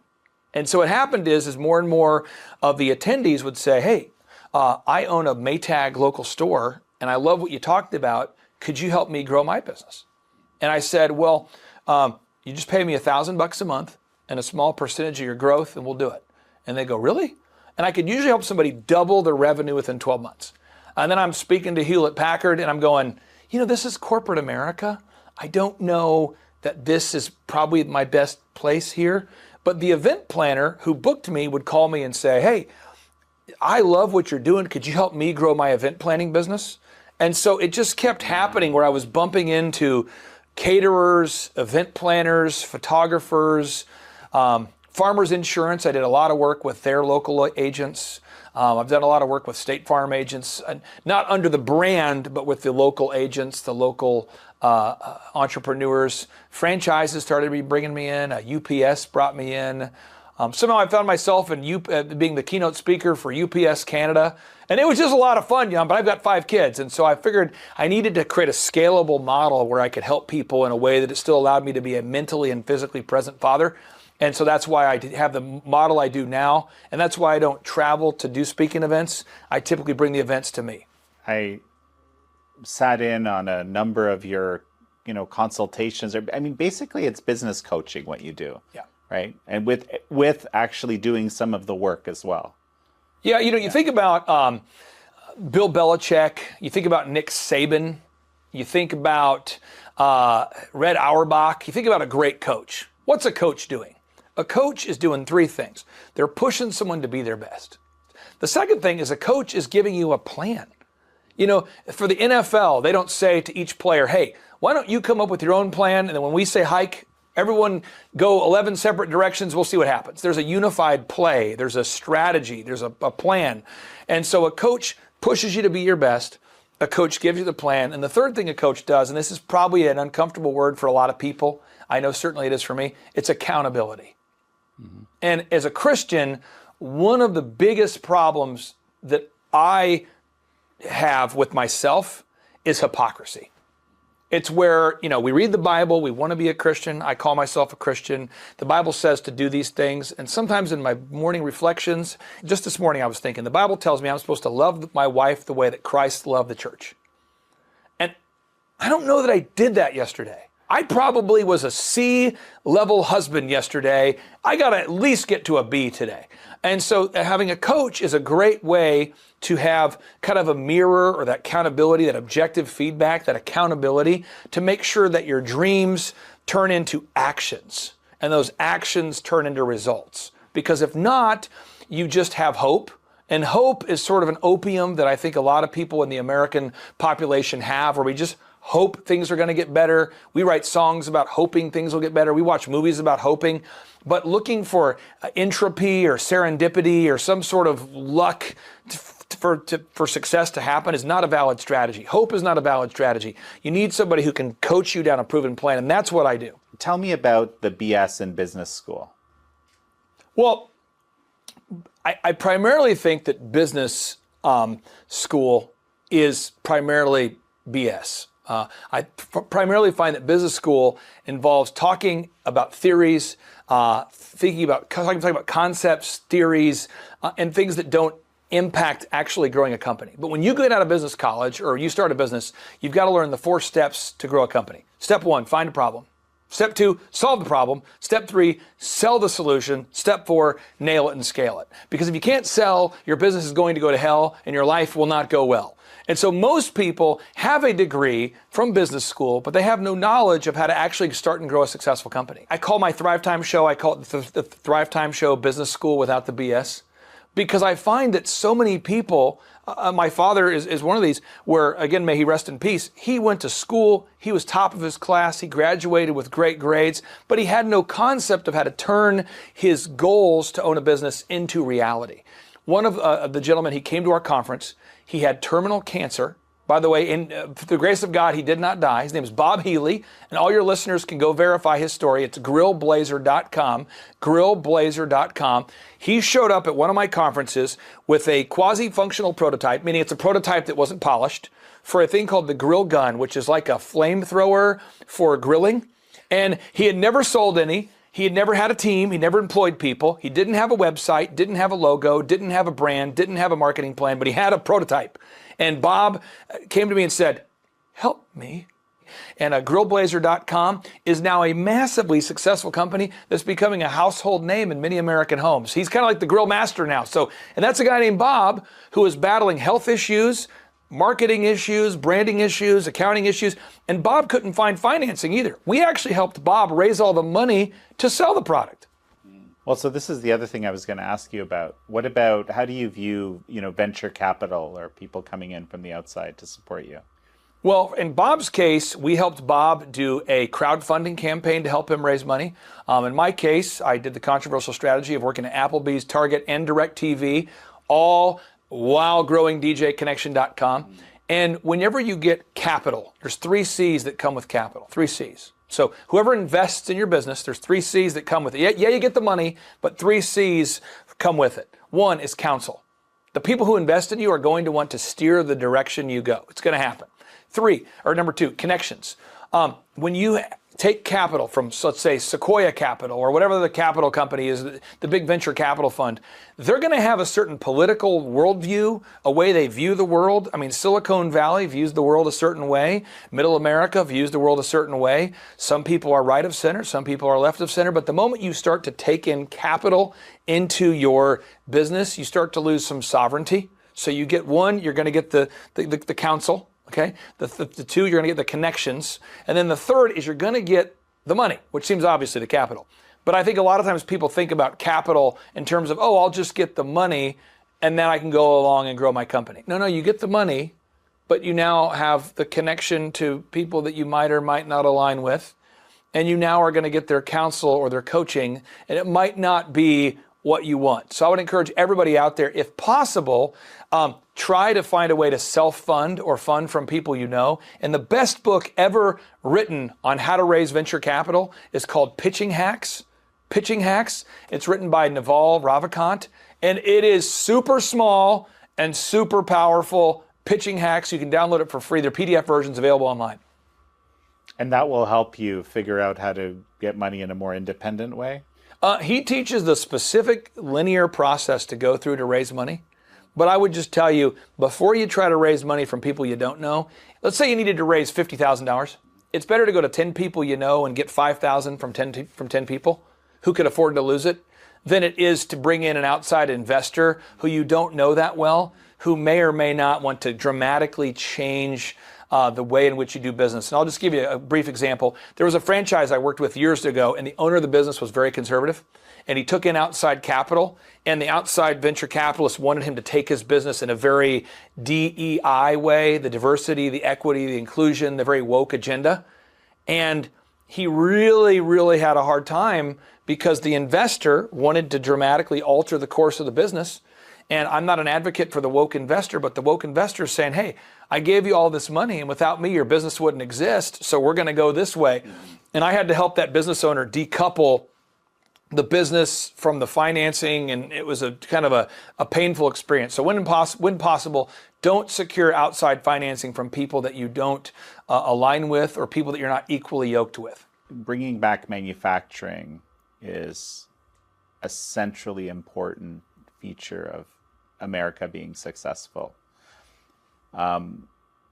Some of that is going to be small business. How many of your businesses are or manufacturing, and how can that be done in your mind? I believe that my client portfolio is very indicative of the American entrepreneurial portfolio as a country. About 10%, I would say, ish of our portfolio has to do with manufacturing. So I think of one of my clients, it's called Master Machine, mmm-usa.com. They make parts for Tesla. They make parts for the U.S. Army. That's a company right here in Oklahoma that does manufacturing. I think of another brand I work with, Grid Down, Chow Down. They sell mRNA-free meat. I think about, as I mentioned, the case study of Shaw Homes, the home builder we work with, or Sky House Home Builders. They're building real things right here in America.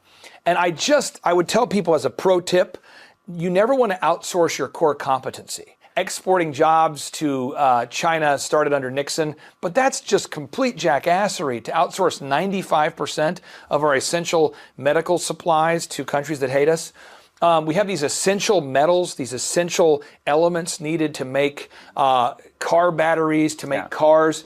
And we have outsourced that to the point where the majority of the countries that hate us are the ones who are procuring these essential elements needed to make manufacturing possible. So America needs to do, I know you recently interviewed Eric Trump, and Eric talked about this. We've got to bring manufacturing back to America. We've got to do it. And so anybody out there that has that dream to make jeans in America, make a tie in America, make shirts in America, make shoes in America, make clothing in America, I encourage everybody really seize this opportunity under the Trump administration and find a way to bring manufacturing back to these United States. We saw it happen a little bit under President Trump and Dr. Ben Carson. We saw an urban renewal. Dr. Carson was instrumental in bringing investments into urban development areas that basically the world had given up on. And they brought in great restaurants and nightlife and entertainment, and they rejuvenated, they put life and investment capital into these abandoned buildings and revitalized a lot of downtowns. I know we can do the same thing with manufacturing. So if you're watching today's show and you have the ability to reinvigorate manufacturing in America, I would encourage you to do so. And I don't speak for the Trump administration, but I know they are really wanting to team up with and support and to breathe life into entrepreneurs that want to bring manufacturing back into these United States.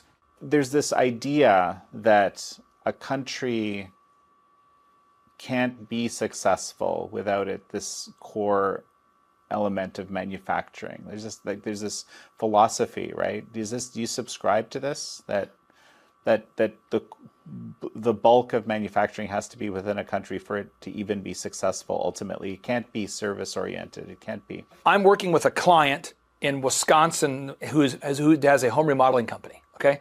And he actually does beautiful home remodeling. He does great work. Well, he's not outsourcing the manufacturing and the remodeling of a house to somebody who can do the work because he can't. He does the work himself. Therefore, when he talks to, in this fictitious example, he talks to the Thompsons, and the Thompsons say, you know what?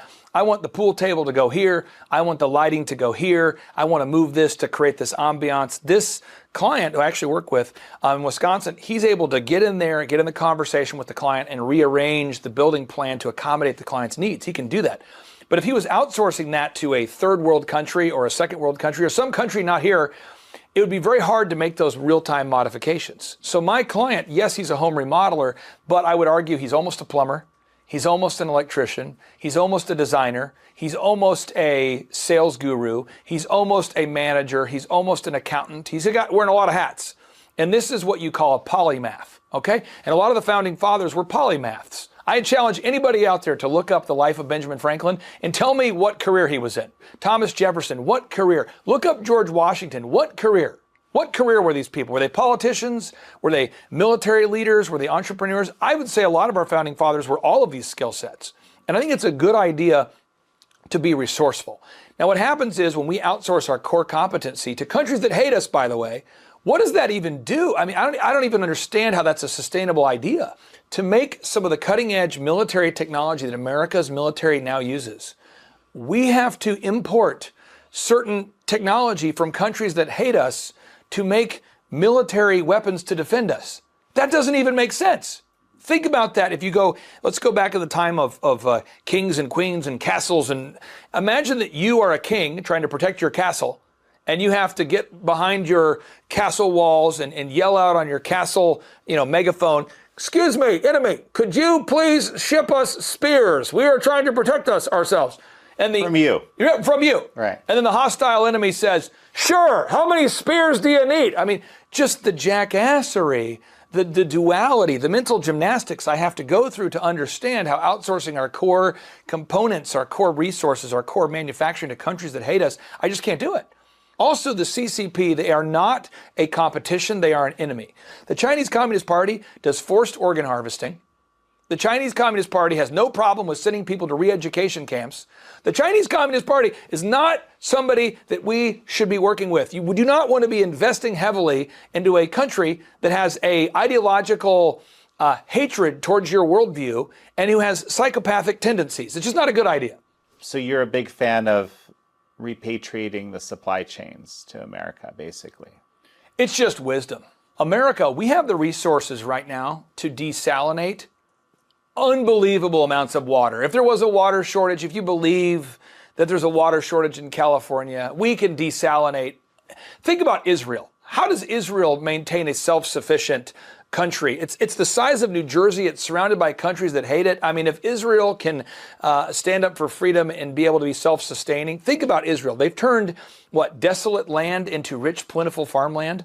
I mean, America, we have the tools, the technology, the drive, the critical thinking. We have the population needed to become self-sufficient, and we should be. America should be a net exporter of oil. America should be a net exporter of automobiles. America should be a net exporter of technology.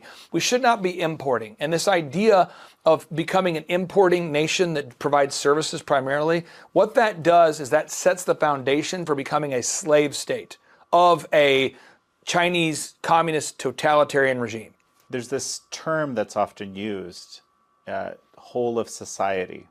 right? And that can mean different things. Whole of society could mean, like in communist China, where the Communist Party, the supremacy of the party is complete, and the party dictates what happens on down, and the whole of society has to follow, because that's how it works. But whole of society can also mean something else. It could also mean bottom up, right? Which means, people basically working together, getting inspired to do, start their small business, be entrepreneurial, come up with new ideas, come up with new manufacturing concepts, theories, and actually just get down and do the hard work of, raising, what is it? The rising tide lifts all boats, right? And so, as we finish up, let's talk a little bit about that. Well, years ago, there was a gentleman who personifies the American dream. His name's Kevin Thomas. Everyone can look him up. His company is called MultiClean. Everyone can look him up. I think it's multicleanok.com. And Kevin made a profound statement. He said that if he could have just 5 employees, that would be success. You say, well, what does Kevin do? It's a janitorial service. You'd say, well, what does a janitorial service do? He cleans commercial buildings. And Kevin made that profound statement. If I could just have 5 employees, that would be success. Kevin came and spoke at my last conference, because we filled the conference full of success stories. I have at least 15 to 20 success stories at every client, real people. And Kevin, if you look at Kevin, he's not the tallest guy in the room. He doesn't come across like he's some entrepreneurial pedigree. He doesn't look like he's been, he doesn't look like the Hollywood entrepreneur. He doesn't look like he's on some reality TV show. He doesn't look like he's a celebrity. He just looks like a very normal person, just like me, just like you. And at the last conference, somebody put their hand up and they said, well, Kevin, you're having a lot of success. How many employees do you have now? He says, just a hair over 350. Think about that for a second. So this guy, Kevin Thomas, had a goal to have just 5 employees. He thought entrepreneurship wasn't quite for him, that maybe he didn't have the education, he didn't have the marketing background, he didn't have the accounting, he didn't have the skills. But what he did is he went on over to thrivetimeshow.com, that's where I live, thrivetimeshow.com, and he went there and said, you know what, I'm going to fill out the form, and I'm going to schedule a call with this crazy guy, and we'll just see what happens. He has 350 employees. He's one of the most successful people in his town. And I share that story because everybody out there, you can become successful. And when you are, money's a magnifier, good and bad, by the way.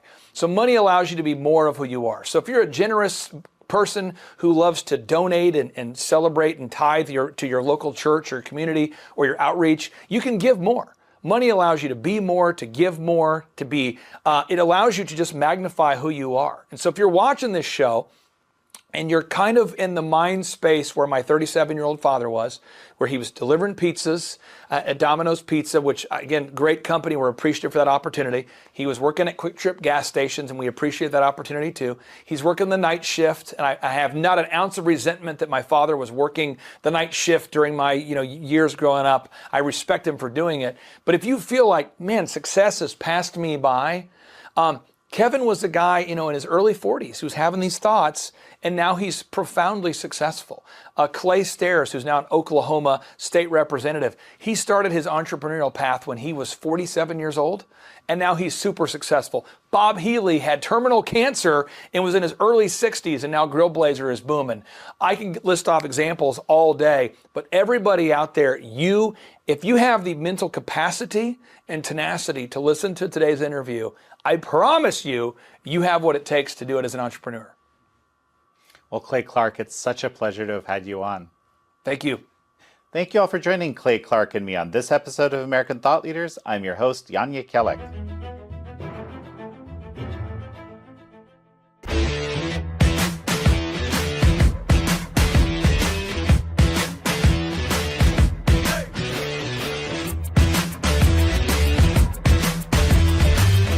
This nozzle on the top, you slightly turn like almost nothing, so a little bit of the gas starts coming out, and then you press the trigger. You can either turn the nozzle on the top to have more power, and this one here is a full power trigger, basically madness. You push it down and yeah. It is a lot of fun. Check it out! super cool that? I will. Oh! Yeah! I'm Bob Healy, and I'm originally from Tulsa, Oklahoma. I'm in the charcoal grilling industry, and the name of my business is Grill Blazer. How will I apply what I've learned so far into my business? I'm actually a client of Thrive 15, and I learn so much from what I'm learning at this conference and my regular weekly attendance that it's helping me establish the business and get it off the ground. Everything that you see is authentically clay. It's a great deal of fun. Everybody enjoys it. They know when they walk in, they think they're coming into a carnival, and frankly they are. It's just great fun. There's not another conference like it. You just don't go to a carnival atmosphere and learn like you do here at a Thrive conference. It's great. The reason people should attend at least one of these conferences is because it's common sense. And everybody's fed an entire line about the way you should run a business, but until you actually experience running a business, which is candidly what you learn here, how to run a business, you don't know what you're doing. On today's show, we find ourselves at the intersection and entrepreneurship as we interview the founder of the grill gun product, Mr. Bob Healy. This engineer of over 30 years has invented a product that combines the look of a gun and that shoots fire so that you can light your charcoal grill within just 60 seconds. But before we talk about Bob and his beautiful, glorious grill gun, let's talk about the products that I've almost invented. Let's talk about the products that you've almost invented. Let's talk about the ideas we've all had that we have not acted upon. Jason, I couldn't sleep all last night. I had this awesome idea. Oh, no. Check it out. This idea is going to change the world. Are you familiar with babies? I used to be one. Okay, so babies spend all their time doing what? Crying, eating, pooping? Crawling. Ah.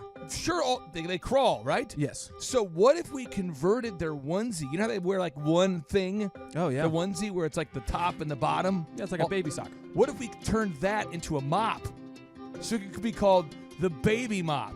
So your baby's mopping the floor. And they just clean as it goes. Oh. Yes. That's probably the worst idea I've ever heard in my life. What? I thought deeply about that for several minutes. That idea was going to be my path to financial freedom and riches. Okay, fine. You want to rain on my parade? I have another idea. I thought about this last Tuesday. It's incredible. Men like to do what? They get kind of older. They have some success. They're looking to relax. They want to get a prostate exam. 18 holes. Well, that's out. They want to go golf. Right. And guys often have to go to the bathroom, right? And when guys go to the bathroom, typically they do what? When they're going to the bathroom, they're looking for a magazine.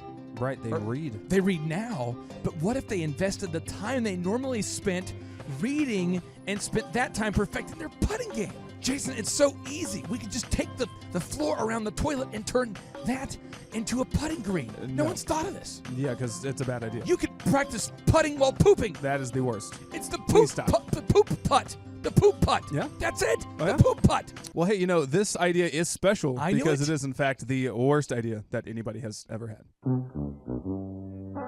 What you just said is one of the most insanely idiotic things I have ever heard. At no point in your rambling, incoherent response were you even close to anything that could be considered a rational thought. Everyone in this room is now dumber for having listened to it. I award you no points, and may God have mercy on your soul. Some shows don't need a celebrity narrator to introduce the show, but this show does. 2 men, 8 kids, co-created by 2 different women, 13 multi-million-dollar businesses. Ladies and gentlemen, welcome to the Thrivetime Show. 3, 2, 1, here we go! Started from the bottom, now we here. Started from the bottom, and we'll show you how to get here. Started from the bottom, now we here. We started from the bottom, now we here. We started from the bottom, now we here. Yes, yes, yes, and yes. Thrive Nation, welcome back to another exciting edition of the Thrivetime Show on your radio and podcast download. And Dr. Z, today's show guest deserves some cowbell. Oh, and he got 4 yeses, too. I know when you fire off a show with 4 yeses, you are fired up and ready to go. Now, Z, I wanted to allow this listener to be introduced with a kind of a subtle hype intro. Yes, okay. So I brought my megaphone with me, and so we'll go ahead and tee it up here. Let me get this ready here. Here we go. Here we go. All right, Thrive Nation, on today's show, we have the inventor of the grill gun, Mr. Bob Healy, an engineer with over 30 years of experience. He's the founder of this great new product. Bob, welcome onto the show. How are you? Wow. Oh, I'm just fine, Clay. Thank you. Thank you both, Dr. Z and Clay, for having me on today.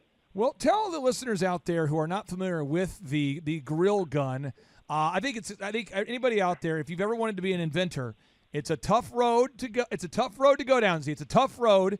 And all the listeners right now, if you will go to grillblazer.com, that's grillblazer.com, you can see this product, so you can check it out while he's talking. You can look at it and marinate on it and see it. Talk to us about this grill gun, and when did you first get the idea to make the grill gun? Oh, well, so the grill gun is a high-powered torch. It's designed to be able to conveniently light charcoal grill in just minutes rather than tens of minutes or half an hour at a time or something like that. It's really not even a tool or a type of tool that people have been or could be familiar with because it's entirely new, both in its purpose and in its appearance. What you do with the grill gun is you use it to light a charcoal grill, and it's designed to fit in your hand comfortably and use safely while you actually light the charcoal almost instantly, warm up your grill, sterilize the grates, start cooking over your charcoal or your smoker, your wood smoker, offset smoker in just minutes. The whole notion of lighting a charcoal grill pretty much instantly is not something that people have done. I know there are a lot of YouTube guys that are out there and people like me who sort of we really like the idea of starting a charcoal real fast and not having to use lighter fluid or wait around on a charcoal chimney or any of the other things that are done for it. And when you light a charcoal with a 400,000 BTU torch, you're basically setting that charcoal on fire and you're cooking off all the debris that's on the grills, and at the same time you're bringing the whole grill up to temperature. So you basically are doing it in just when I go grilling, I'm cooking in 2 or 3 minutes after I start the process. And Bob, it's a year-round activity. And Bob, you're feeling like a man. Yeah. You feel like a man. You're like Rambo of the grill. I mean, come on now. You just feel like a man. It's a man gun. Well, it's pretty amazing watching people, their reaction to it, because it just does hit that Y chromosome pretty hard. You're feeling like a man. You're out there at 25 degrees. You like to grill. You can run back in the house where it's warm, but it doesn't matter. You can grill year round. It doesn't have to be an outdoor summertime activity, even though, that's how a lot of people like looking at it.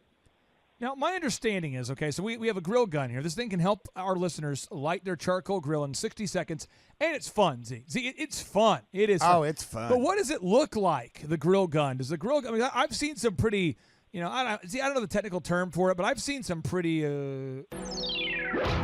weak versions of what Bob's is creating. I've seen people who've tried to create a grill torch. Yeah, but it's kind of like it's just try again. And it has the class. Some of these products have the class and quality of like the Chinese finger locks, the paper locks. Oh, don't kid yourself. That's so talk to me about this. What does it look like? What does it feel like? Does this feel like a man gun, or does it feel like a meh? I think one person who interviewed or actually reviewed it said he felt like he had seen Prometheus for the first time. And it was so intense a feeling of looking at a torch that looks like a pistol, like a 45 or a Glock or something like that, a semi-automatic slide action pistol that has a long bell on it. It's about 22 inches long in order to get the barrel away from you so that you can use it without burning yourself. But it looks like a gun. It feels like a gun. It shoots fire. You hold on to it. It fits nicely in your hand. It's well balanced. And you use it to really just basically flood the grill with the heat that you need in order to bring it up to the temperature you want to cook in just, under a minute.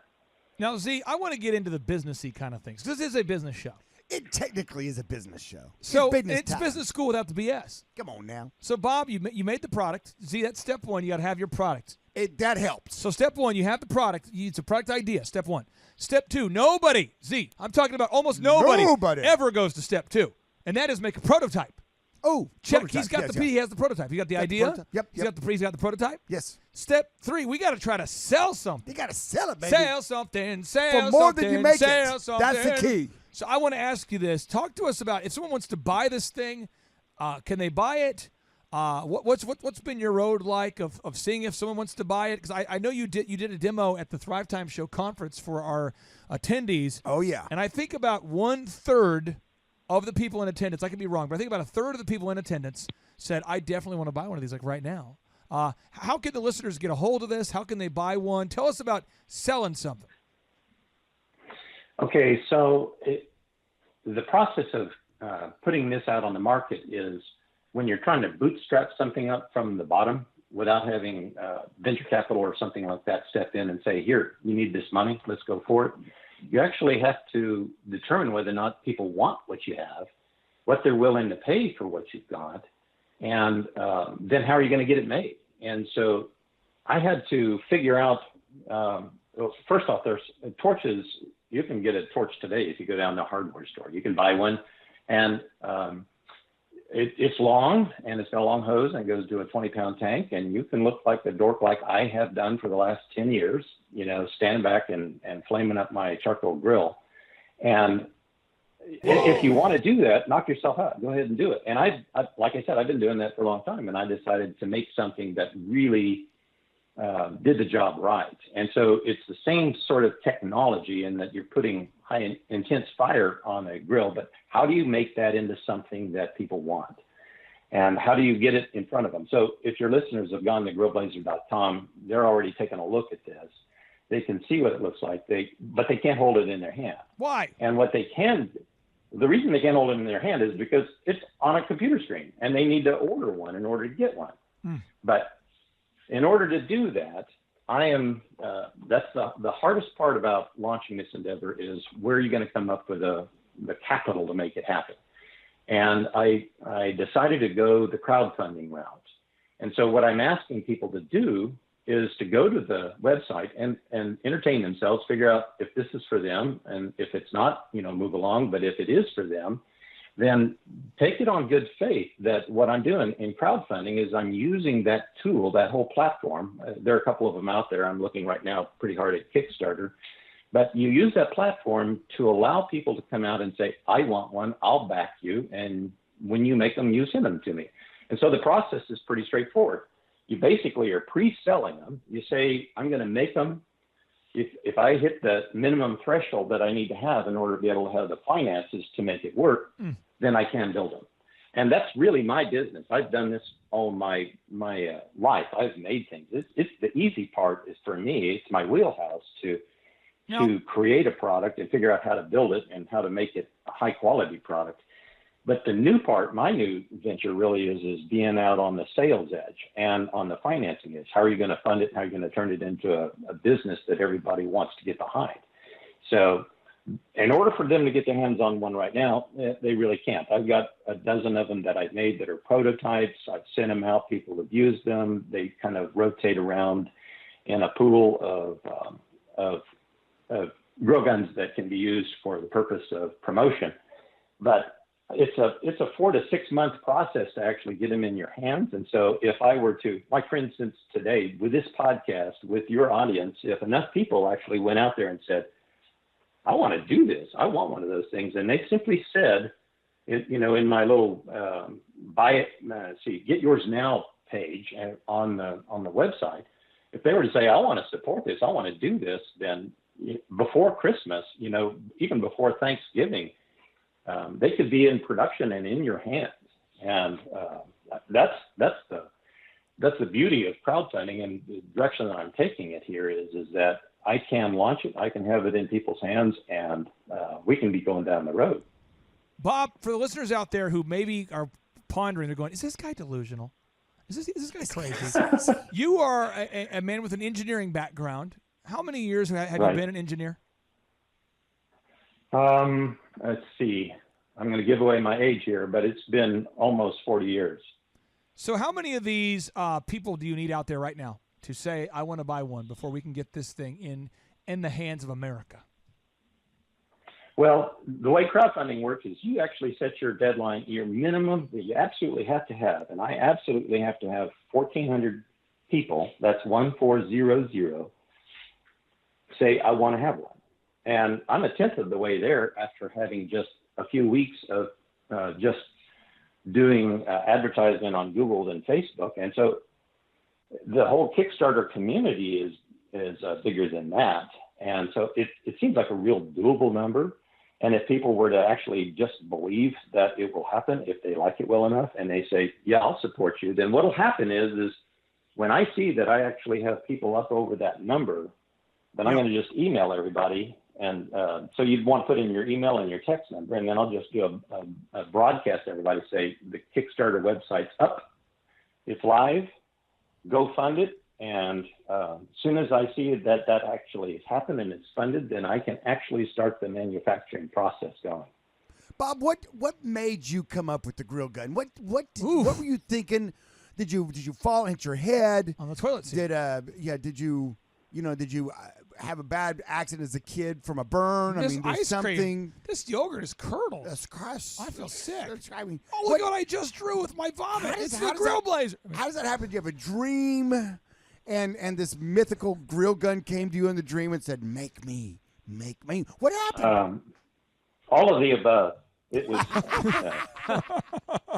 I was outside talking to a horse. This is what he said to do. I've been saying, I've been doing this for a long time and putting up with buying torches that a weed torch, a torch that puts out that kind of heat, 400,000 and BTU is.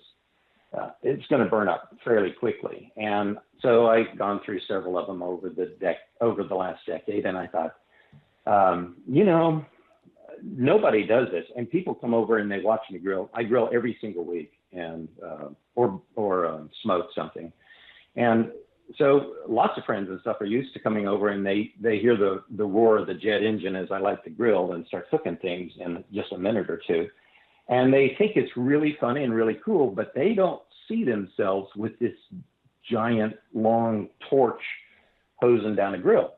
And so it was a year ago in December 2018, that I was out there grilling, and I thought, if I'm either going to put up with this nonsense for the rest of my life, or I'm going to do something about it. So I just said, I didn't know what a grill gun was. I hadn't ever seen one before. I thought, well, something is better than this. And what is it going to be? And so I went to some friends and my family. I got sons-in-law and sons that are opinionated, and I like the opinions. And so I basically started asking them questions and then formed a list of what it would need to have. And then I got busy modeling it. And it was so that was December. And it's probably in February, everybody said, oh, you're on to something here. And then by May, I had it, a year ago May, so not quite a year ago, I actually had prototypes in my hand. And I then started going down the other channels of, okay, how do I build this? How do I get this cost effective so that I can make it and people can buy it for a reasonable price? And utmost important was the quality of it. So I've designed this to where I'm going to be proud to use every single grill gun that I have for years, not for once or twice or for half a season before it burns up. So it was just a process of saying, I don't know what it is that's going to make my life better, but I know when I see it, I'm going to like it. And so, again, if you're on the website or your listeners have listened to and gone to the website, they know what I'm talking about here. It's pretty appealing design, and it's really durable, really well designed. So, Bob, you're basically a big pyro. That's really what it boils down to. Oh, yeah. You're a big pyro. Well, I'm not as much a pyro as the people that want it. I've heard a lot of people say this is all kinds of stories about how I've been a pyro my whole life and that sort of thing. And not me, but I can appreciate that there are people that like fire a whole lot. Now let's talk about this grill gun. Let's get into the rough questions now, the rough ones. The tough ones. All right. Will this blow up? If I turn it on, boom. Will it? I mean, what are the chances? I turn it on. What are the chances I incinerate myself?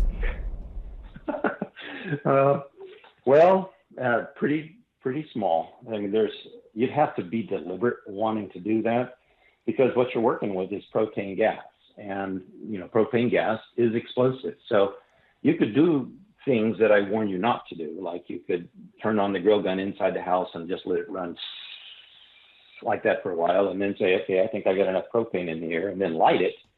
I wouldn't advise that. That's not a best practice move. That's not a top 3 thing to do. Not on top. No, so the real problem in trying to design and sell something like this, where you're handling that much heat, I'm dealing with the same sort of thing that every torch manufacturer out there has. You've got to build something that's safe, and then you have to warn people about how to use it, because the nuts and bolts of it is you have a propane source, a small 1-pound can, or you can tie it into a 20-pound bottle, and you've got to screw that onto the bottom of the grill gun, and now you've pressurized the grill gun, and that affords the opportunity for the gas to come out the bell. And so when the gas comes out the bell, you want to light it when it comes out, so that you're not just expelling propane in the air, which is explosive. Because if you burn it while it's coming out the bell, you don't have any danger.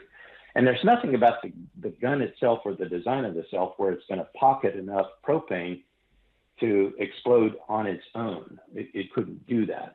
But what it could do is you could vent it into an environment that, where the gas is itself explosive.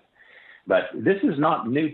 The grill gun itself is some really innovative new technology, but the notion of taking gas out of a gas container, propane gas out of a bottle and lighting it on fire is, tried and true for decades. So I'm not doing anything there that's in any way dangerous that would create a problem for anybody to operate one. What have been, and I want to ask Bob, I'm now going to ask Bob the really tough questions. You're going deep. What has been, as you're building the grill gun, which you can learn more about at the grillblazer.com. It's grillblazer.com. See, that's grillblazer.com. And for all the listeners out there who are going onto the website right now, they're looking at it, what's been the toughest part of trying to take your idea that you are, and I mean this in a nice way, you are passionate in a way about this product that doesn't make sense to most people. Most people like to grill. Oh, yeah. And most people want to light the grill in 60 seconds. But most people aren't willing to invest this kind of money and time into coming up with a solution. Bob, as you've been trying to provide the world's best grilling tool possible, what has been the most challenging part of doing this? Really everything except for designing it and setting up the manufacturing. I mean, it's hard to actually pin that down to one thing, but getting getting in front of people who can help influence, or charcoal influencers, and getting them to pay attention and helping me promote this notion. It's basically you can have the best tool of anything, whatever you want, and if nobody knows about it, you're just sitting there holding them. I could make 5,000 grill guns and put them out in my garage, and then next year I still have 5,000 grill guns out there. So it really is trying to get an audience that wants to buy them. And so it wouldn't make any sense for me to just get excited, 1,400 people excited to buy one and then launch my Kickstarter campaign and then crickets, nobody wants any. So it's the whole aspect of marketing and sales. That's the hard part, because everything else is pretty straightforward. Z, you've told me for years I'm one of the best tools that the world has not heard of yet. I have, and I promise you, Bob, if you put 5,000 of those in your garage, you're going to end up with 4,999. Because I'm going to come over and see my point of them. So there you have it. Z, what tough questions do you have for Bob about the process? There's so many listeners out there who want to be an inventor. They want to launch a product. He's done step 1. He had the idea. Step 2, though, he made the prototype.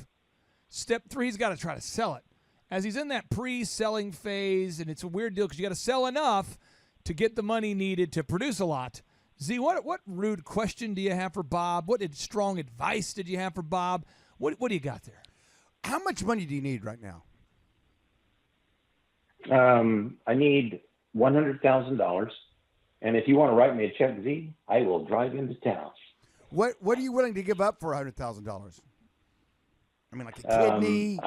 Obviously, I'm willing to give up whatever it would take in the form of a loan, and I would also be willing to give up, negotiate on a piece of the equity in the company for whatever the investor thinks that it's worth. Well, there's so that's always a negotiation point. Yeah, there's hundred thousands, tens of thousands of people that'll be listening to this podcast, i.e. radio show. And somewhere, someone's going to get on there and look at grillblazer.com, which I have been looking at now for the entirety of the podcast, and looking at it and remembering my experience with the Grill Blazer. It's a cool product. It's cool. And I'm sitting out there thinking, there's probably somebody out there that does this. You know, they got their money in a savings account, drawing nothing. Maybe they got a few thousands in the stock market. And they're willing to put 100,000 on 10 different businesses, and hopefully one hits. And they go to themselves. They go to their website. And they go, okay. How much? What do I get for 100,000? So how does somebody contact you? What's the best way to contact you? Somebody's listening out there going, you know what? I may want to. It depends on the equity piece you give up. Depends on a lot of things, but still that's negotiable. We don't want to go into that right now on the air. But how does somebody contact you and start that process? Well, the most direct way that'll get to me is Bob at grillblazer.com. And if you don't know anything about the internet and you don't have email and you do have a rotary dial phone, then you could dial 918-960-9690. What's that number again? 918-960-9690. I think I might have said that wrong the first time. No, 918-960-9690. Yeah, it's on your website. Now, Bob, as we wrap up today's show, what final question do you have for Dr. Zellner? Dr. Zellner is Z, you're a guy that people Shark Tank you all the time. They're always wanting to pick your brain for business tips. Z, is it okay if he asks you any question? Absolutely. Okay, Bob, what question do you have for Dr. Z as we wrap up today's show? So, do you, Dr. Z, have an impression, just having seen the grill gun and you've seen people's reaction to it, do you think that this is something that is, that is a thing that is going to go? Okay, first of all, I do have an impression. I do Forrest Gump fairly well. That's my boat, Jenny. I was just running. We were like peas and carrots. So I got a couple of impressions that I do. Number one, on sidebar, you probably don't want to hear all of them today, but that was a good one though. Thank you. Can I do this? Thank you, Clay. As you're formulating your answer, I'm just going to cue up a little motivational quote that you once. This is a voicemail. I think it came from you to me. Oh, I did. And this was during that phase of our career and life where you called me Happy. That was my nickname, was Happy. Oh. I'm just going to cue it up. Okay, good. And I'll cue that up as you formulate your answer. That way, what your feedback you give Bob will not either be super euphorically awesome or soul crushing. We don't want that Simon Cowell moment to happen without a lot of premeditative thought. So here we go. I got two thoughts on that. You got to rise above it. You got to harness good energy, block out the bad. Harness, energy, block, bad. Feel the flow, Happy. Feel it. It's circular. It's like a carousel. You pay the quarter, you get on the horse. It goes up and down and around. Circular, circle, with the music, the flow. All good things. All good things. All right. Two things, Bob, to answer your serious question. That is, yes, I think it's pretty cool. And I do think there's a market for it. I don't know how many times people look at me and say, there's nothing to buy you. What do you buy the man who has everything? A grill gun. Agreed. Number two, I would do my best effort to approach Hasty Bake, to approach Oklahoma Joe's, to approach some barbecue places that, barbecue, i.e. is grilling by almost definition, right, anymore. I would maybe do a co-sponsorship. Maybe it's But what if they steal my idea? Well, then that's just what you have them sign an NDA before you approach them, and then you talk to them about co-marketing, co-branding this. But what if they say no? then you go to the next one. You knock on another door. Who do I call? Ghostbusters. No, I'm sorry. You start off, you make a list, you make your top 100, or you make a top 10, top 12, top 50, okay, of people that might be interested in co-managing this with you. You know, now you're going to have to give up some of the juice. You know, you already said, hey, for $100,000, I'm going to give up some equity position anyway. So maybe you go to somebody who themselves are in the grilling business. How much would you be willing to give up? You see, if you were in Bob's shoes, let's say, and you get a deal with Hasty Bake says, yeah, we love it. Let's do it. How much equity would you be prepared to give up on a product that would be stillborn, essentially, without funding? How much would you, Z, advise a young man to say, hey, I'm willing to give up? You should be prepared to give up to this much of your company for that funding. Well, it depends on the amount, and it depends on what I feel like I've already put into it personally. I don't know how much money you've put into this already, but you have put some money in. You have put some time in. I would be able to document that, and I'd be able to get that a reasonable amount of money for that. Okay, how much is the invention worth? Reasonable. How much time have you put in? Reasonable. And how much physical money have you put into it? These are all reasonable numbers that a businessman would want to see. Shunda. And so then if 100,000 is a third of that, then I would say they're giving up a third of the equity. I mean, money is money. Cash talks. So you're saying if Bob put in 100,000 of his own money, and Hasty Bake says, hey, we're going to put 100,000, and you said you might be willing to give up 49%. Correct.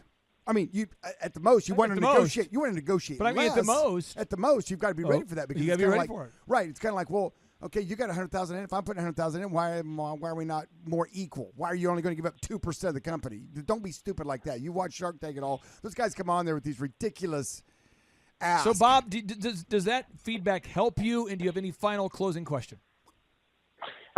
Just drill into that question a little bit deeper. It really wasn't so much how much to give up as you see, Dr. Z, you see a lot of stuff. People try and Shark Tank you all the time. And I'm just curious if I were, not that I'm going to do this, but I just mean on the quality of the kind of product that comes across your desk. Is this the kind of thing that you see that has legs, or is this the kind of thing that you say, next, let's go do something else? No, I think it has legs. I think it's kind of fun. It's kind of a fun novelty, but yet useful gift. It's a gun. And really, your final price point on it is going to be roughly what? What are you thinking? Just for easy talking purposes, $100, but that includes shipping. So see, I think 150. I think 150. I think a guy would pay 150 because this is a completely unnecessary item. Well, that's the fun of it. I think, though, you keep it $99.99. Really? $99.99? Yeah. What if it was like in the shape of an Uzi or an AR? I mean, for an AR themed pretty one? Cool. It looks pretty cool. It looks like James Bond would go and take over. But I mean, if they had like an AR version, I mean, would you spend up to $150? You might have different. You could have a rifle. You could have a little 22 version, little bitty flame. If you're a cigar lighter, you want to light your cigar. The grill blazer, the grill gun could be, you could have different variations. Down the road, you could have the I'm serious. I'm going to pump up the fire. Or you can have a product that's always fun. You give the gift, and it's the Grill Blazer line of landmines. Yeah, that's also fun too. So it just randomly starts. You just blow it up. You say, I buried that in your yard, and at some point it will emit flames. And for $100, I'll tell you where it is. If not, good luck. I don't need you on my marketing team. Oh, you do. You do, my friend. That's so good. Great tagline. It can grill charcoal in 60 seconds and squirrels in 30. Have landmines in the yard. Take back control of your yard for $100. Grill a squirrel or charcoal in 60 seconds. Yes, I do think it has legs, and like I said, it's a fun gift because it works. It's clean. It looks good. It's well built. I fired the trigger myself, and I think, like I said before, it kind of gets into that, like those catalogs you flip through on the airplane that has all these gifts for dudes. It should be on that. Finger hook catalog. Get myself a finger hook catalog. Get myself a recliner with a back scratcher. Oh yeah. And then get myself a grill blazer. Grill gun. And get myself a whole collection of Chinese finger locks. And then I'm set. That's all I need. That's all I need. For the man, just for the guy who has everything. Now you have your grill gun. The grill gun. Yeah. You can grill a squirrel or charcoal in under 60 seconds. Guaranteed. Endorsed by Batman. That's right. Okay, Bob. I appreciate you. And Chuck Norris. Bob, it's grillblazer.com. Our listeners out there, I know they're going to go check it out. Grillblazer.com. Check it out. Z, you could be one of the first 1,400 people in America to buy this beautiful item. You'd the be a drill real gun endorsed by Chuck Norris. I think that's the tagline. By the way, if Chuck did endorse this, wouldn't it be over for him? If you got a celebrity endorsement like from Chuck Norris? That's one of the moves. That's a move. That's a move. That'd be a great move. Oh, Bob, I appreciate you so much. And Z and I are going to go pontificate about the NFL upcoming draft. We're going to be talking about all things NBA. We got a lot to cover here, Z. So thank you so much, Bob. Have a great day. Jason, have you sincerely ever had an idea to invent something? Yeah, but they've always been bad. They don't really like service a need. Okay, so it's just more of something that you've had an idea, thought about it for maybe half a day, and then you move on? Yeah. Okay. Well, if you're out there and you sincerely have an idea or an invention that you want to refine and you want to get launched and turned into something that could make money, that could become a business, I would highly recommend that you start by thinking of problems that real people have and look for a better way to solve that problem, or a way to solve the problem that people really have. That's why I think that the grill gun will do well, because men like to grill, and they sincerely want to use charcoal because it typically tastes better. Right.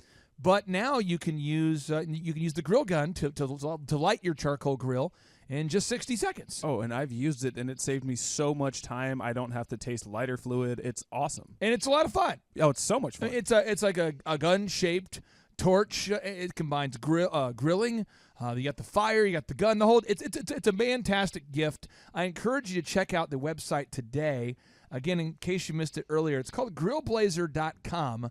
Grillblazer.com. And if you're interested in learning how to become the best inventor you can possibly be, I would recommend that everybody goes out and purchases a copy of the book called Secrets from an Inventor's Notebook. Secrets from an Inventor's Notebook by Maurice Kanbar, the creator of Sky Vodka, and a guy that is the holder of an incredible number of patents. The modern needle protector, that's Maurice Kanbar's invention. Oh, wow. The Sky Vodka, that's his invention. It's huge. You have the modern traffic lights. A lot of people don't realize this, but the modern traffic lights, a lot of them are using Maurice Kanbar's patented invention that makes a strobe light that strobes so fast that the average person doesn't see it strobing, but it dramatically reduces the amount of electricity being used because it's not on the whole time. It's strobing. Interesting. This guy's got a ton of inventions, and he wrote how he did it, how to do it, how to invent things, the process. It's not a random thing he's doing here. It's a proven process he's done time and time again, and you can get that book today. It's called Secrets from an Inventor's Notebook by Maurice Kanbar, the creator of Sky Vodka. It's an incredible book. Everybody out there should own it if you're looking to become an inventor. And we like to end each and every show with a boom. And so now, without any further ado, 3, 2, 1, boom. I started a business because I couldn't work for anyone else. I do things my way. I do what I think is in the best interest of the patient. I don't answer to insurance companies. I don't answer to large corporate organizations. I answer to my patient, and that's it. My thought when I opened my clinic was I can do this all myself. I don't need additional outside help in many ways. I went to medical school. I can figure this out. But it was a very, very steep learning curve. Within the first 6 months of opening my clinic, I had a $63,000 embezzlement. I lost multiple employees. Clay helped us weather the storm of some of the things that are just a lot of people experience, especially in the medical world. He was instrumental in helping with the specific written business plan. He's been instrumental in hiring good quality employees, using the processes that he outlines for getting in good talent, which is extremely difficult. He helped me in securing the business loans. He helped me with web development and search engine optimization. We've been able to really keep a steady stream of clients coming in because they found us on the web. With everything that I encountered, everything that I experienced, I quickly learned it is worth every penny to have someone in your team that can walk you through and even avoid some of the pitfalls that are almost invariable in starting your own business. I'm Dr. Chad Edwards, and I own Revolution Health and Wellness Clinic. Hi, my name is Tim Johnson. I'm the owner of Tuscaloosa Ophthalmology, as well as Southern Eye Consultants. 2 ophthalmology practices in Tuscaloosa, Alabama, and I'm a client of Clay Clark. He asked me to answer a couple questions. The first question was, how did I hear about Clay Clark? I am a big fan of business podcasts, and his podcast popped up as a recommended listening, so I started listening to the podcast. I was a little suspicious or skeptical because I thought there was going to be like an upcharge or an upsell, but the idea of the month-to-month canceling really appealed to me, and I kept waiting for the shoe to drop and for the upsell or for the scam to come in, but it never did. It's very legitimate. Since working with Clay, I've gotten a much firmer grasp on how business works. Even in medicine, business is business. I've learned a lot about marketing, especially how Google reviews work and how important that is. And that's very important even in medicine. At least once a week, if not every day, I get a new patient because somebody Googled eye doctor in Tuscaloosa or ophthalmologist in Tuscaloosa. And you'd be amazed how many patients just look for an eye doctor that way. And so he's really changed our business. Our business has grown a lot, maybe 15 to 20% this year. And so we're really grateful for the things he's done for our business. And the last question was, when did I perfect the laugh? I would say that you can never perfect the laugh. You just keep working at it, and just keeps getting better and better each day. But you got to keep working at it. Clay, my honor to be on your show, and thank you for all you do. I hear the ripple effects from you are good ripple effects. You know what I mean? People rave about what they learned from you, so congratulations.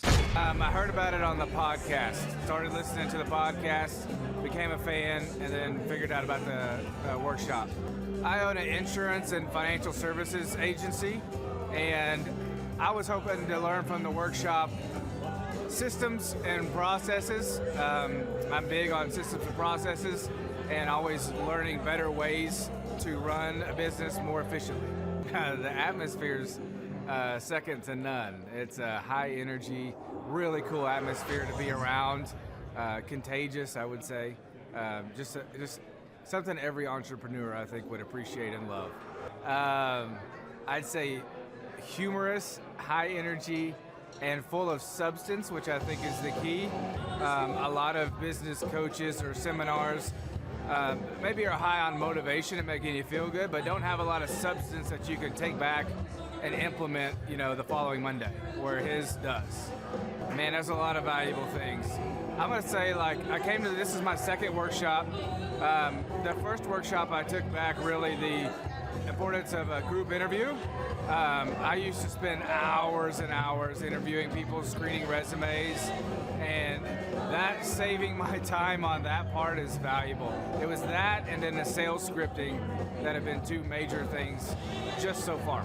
Man, I think they're missing out on, expert advice from somebody who's been there, done that, built companies, has learned a lot of lessons. That's what I'm always looking for, is somebody that I can learn from that's ahead of where I am. And I think if you choose not to come, you're missing out on a lot of good advice that could help your business. Hi, I'm Aaron Antis with Shaw Homes. I first heard about Clay through a mortgage lender here in town who had told me what a great job he had been doing for them, and I actually noticed he was driving a Lamborghini all of a sudden, so I was willing to listen. In my career, I've sold a little over $800 million in real estate. So honestly, I thought I kind of knew everything about marketing and homes.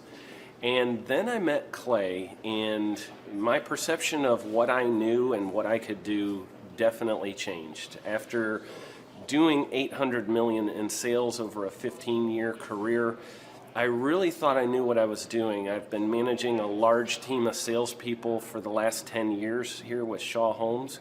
And we've been a company that's been in business for 35 years. We've become one of the largest builders in the Tulsa area, and that was without Clay. So when I came to know Clay, I really thought, man, there's not much more I need to know, but I'm willing to listen. The interesting thing is our internet leads from our website has actually, in a 4-month period of time, has gone from somewhere around 10 to 15 leads in a month to 180 internet leads in a month. Just from the few things that he's shown us how to implement that I honestly probably never would have come up with on my own. So I got a lot of good things to say about the system that Clay put in place with us, and it's just been an incredible experience. I am very glad that we met and had the opportunity to work with Clay. So the interaction with the team and with Clay on a weekly basis is honestly very enlightening. One of the things that I love about Clay's perspective on things is that he doesn't come from my industry. He's not somebody who's in the home building industry. I've listened to all the experts in my field. Our company has paid for me to go to seminars, international builders shows, all kinds of places where I've had the opportunity to learn from the experts in my industry. But the thing that I've found working with Clay is that he comes from such a broad spectrum of working with so many different types of businesses that he has a perspective that's difficult for me to gain because I get so entrenched in what I do, I'm not paying attention to what other leading industry experts are doing. And Clay really brings that perspective for me. It is very valuable time every week when I get that hour with him. From my perspective, the reason that any business owner who's thinking about hooking up with Thrive needs to definitely consider it is because the results that we've gotten in a very short period of time are honestly monumental. It has really exceeded my wildest expectation of what he might be able to do. I came in skeptical because I'm very pragmatic, and as I've gone through the process over just a few months, I've realized it's probably one of the best moves we've ever made. I think a lot of people probably feel like they don't need a business or marketing consultant because they maybe are a little bit prideful and like to think they know everything. I know that's how I felt coming in. I mean, we're a big company that's definitely one of the largest in town. And so we kind of felt like we knew what we were doing. And I think for a lot of people, they let their ego get in the way of listening to somebody that might have a better or different perspective than theirs. I would just really encourage you, if you're thinking about working with Clay, I mean, the thing is, it's month to month. Go give it a try and see what happens. I think in the 35-year history of Shaw Homes, this is probably the best thing that's happened to us. And I know if you give them a shot, I think you'll feel the same way. I know for me, the thing I would have missed out on if I didn't work with Clay is I would have missed out on literally an 1,800% increase in our internet leads. Going from 10 a month to 180 a month, that would have been a huge financial decision to just decide not to give it a shot. I would absolutely recommend Clay Clark to anybody who's thinking about working with somebody in marketing. I would skip over anybody else you were thinking about, and I would go straight to Clay and his team. I guarantee you're not going to regret it because we sure haven't. My name is Danielle Sprick, and I am the founder of D Sprick Realty Group here in Tulsa, Oklahoma. After being a stay-at-home mom for 12 years and my 3 kids started school and they were in school full-time, I was at a crossroads and trying to decide what do I want to do? My degree and my background is in education, but after being a mom and staying home and all of that, I just didn't have a passion for it like I once did. My husband suggested real estate. He's a home builder, so real estate and home building go hand in hand, and we just rolled with it. I love people, I love working with people, I love building relationships, but one thing that was really difficult for me was the business side of things. The processes and the advertising and marketing. I knew that I did not have what I needed to make that what it should be.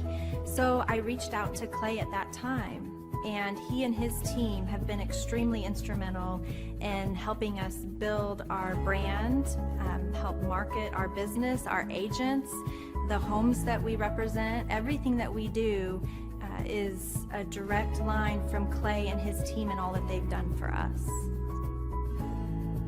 We launched our brokerage, our real estate brokerage, 8 months ago. And in that time, we've gone from myself and one other agent to just this week, we signed on our 16th agent. We have been blessed with the fact that we right now have just over 10 million in pending transactions. 3 years ago, I never would have even imagined that I would be in this role that I'm in today, building a business, having 16 agents.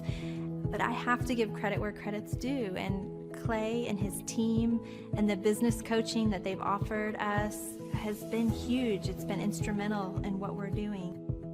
Don't ever limit your vision.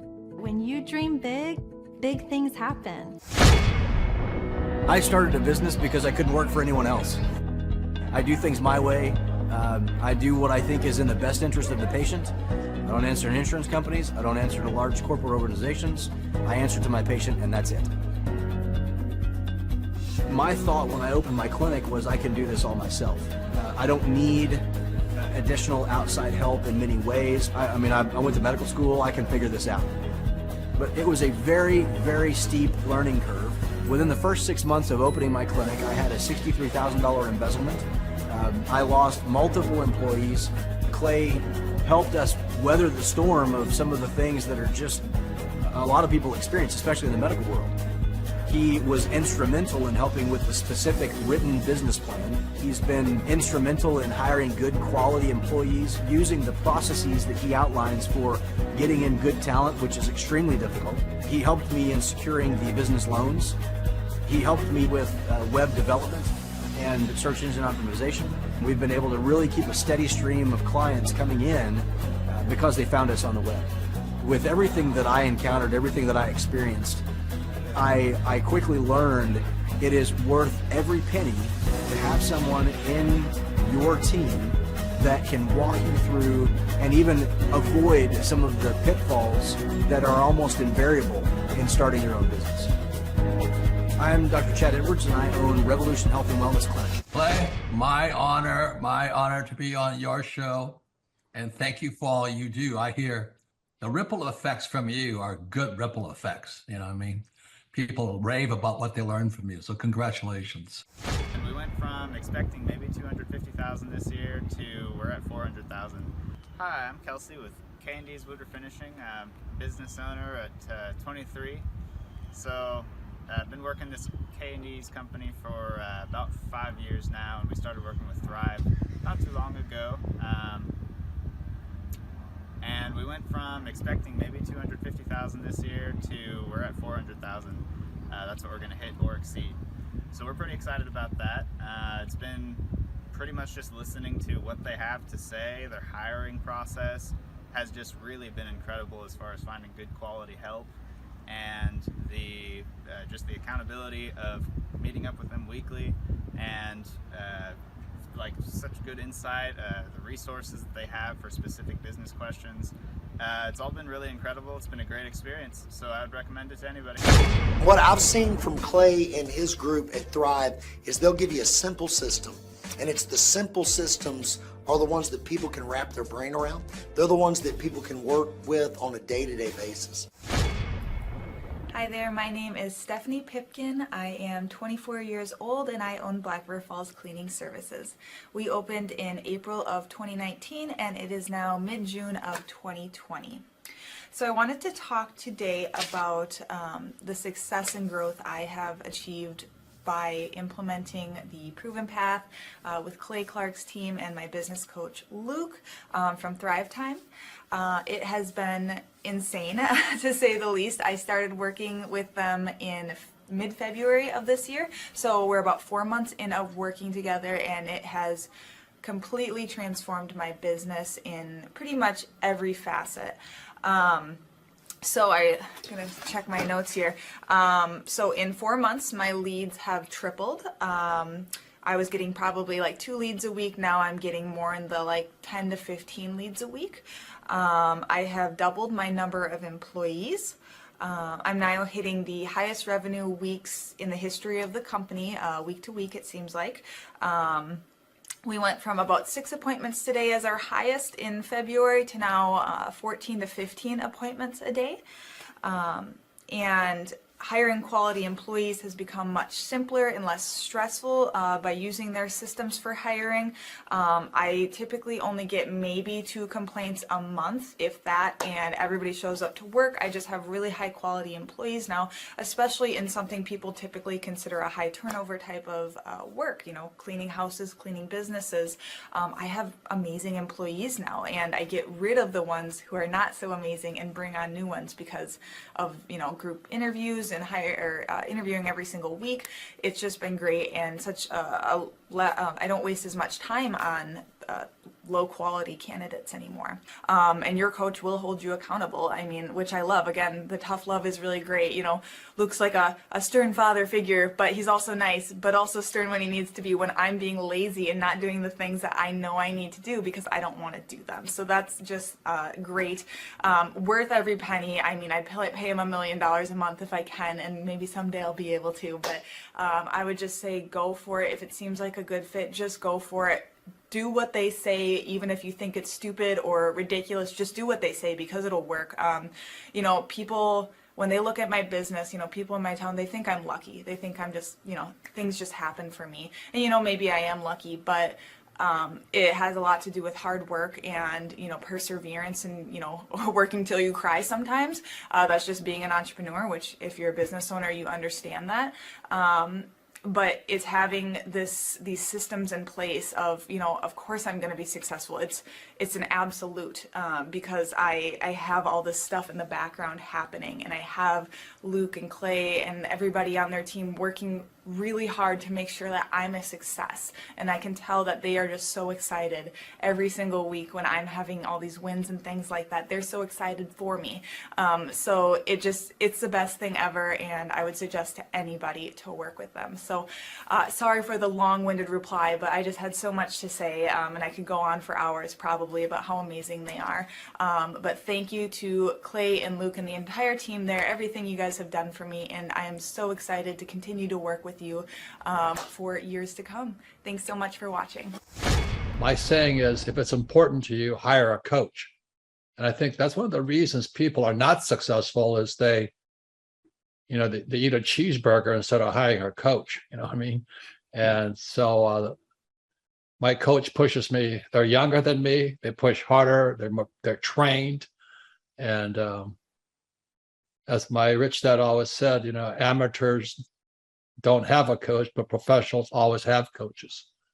So I've always had coaches for whatever was important. You know, my rich dad was one of those persons. But that Clay Clark, man, he is one character. It's a good word for him. Character. Yeah, that is it. Good, driven, smart. And I've never met a guy who was so hyper all the time. He's doing so much good.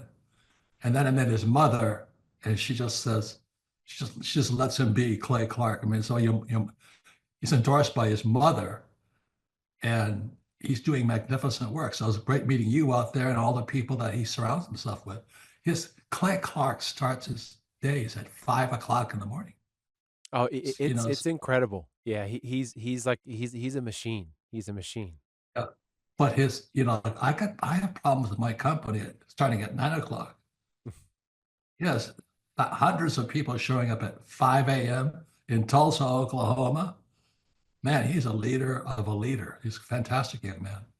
My name is Kevin Thomas, and the name of our company is MultiClean. We are a commercial janitorial service, and we serve the entire state of Oklahoma and Kansas, and soon to be Arkansas.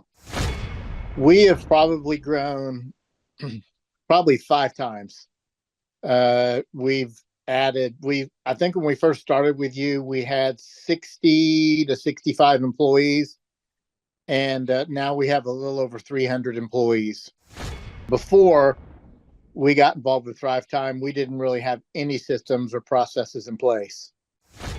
I've probably been to, in 6, 7 years, I've probably been to 12 to 13 business conferences. And amazingly, each time I go, I learn something new, and I'm so excited to bring it back and show the team about marketing and how to implement.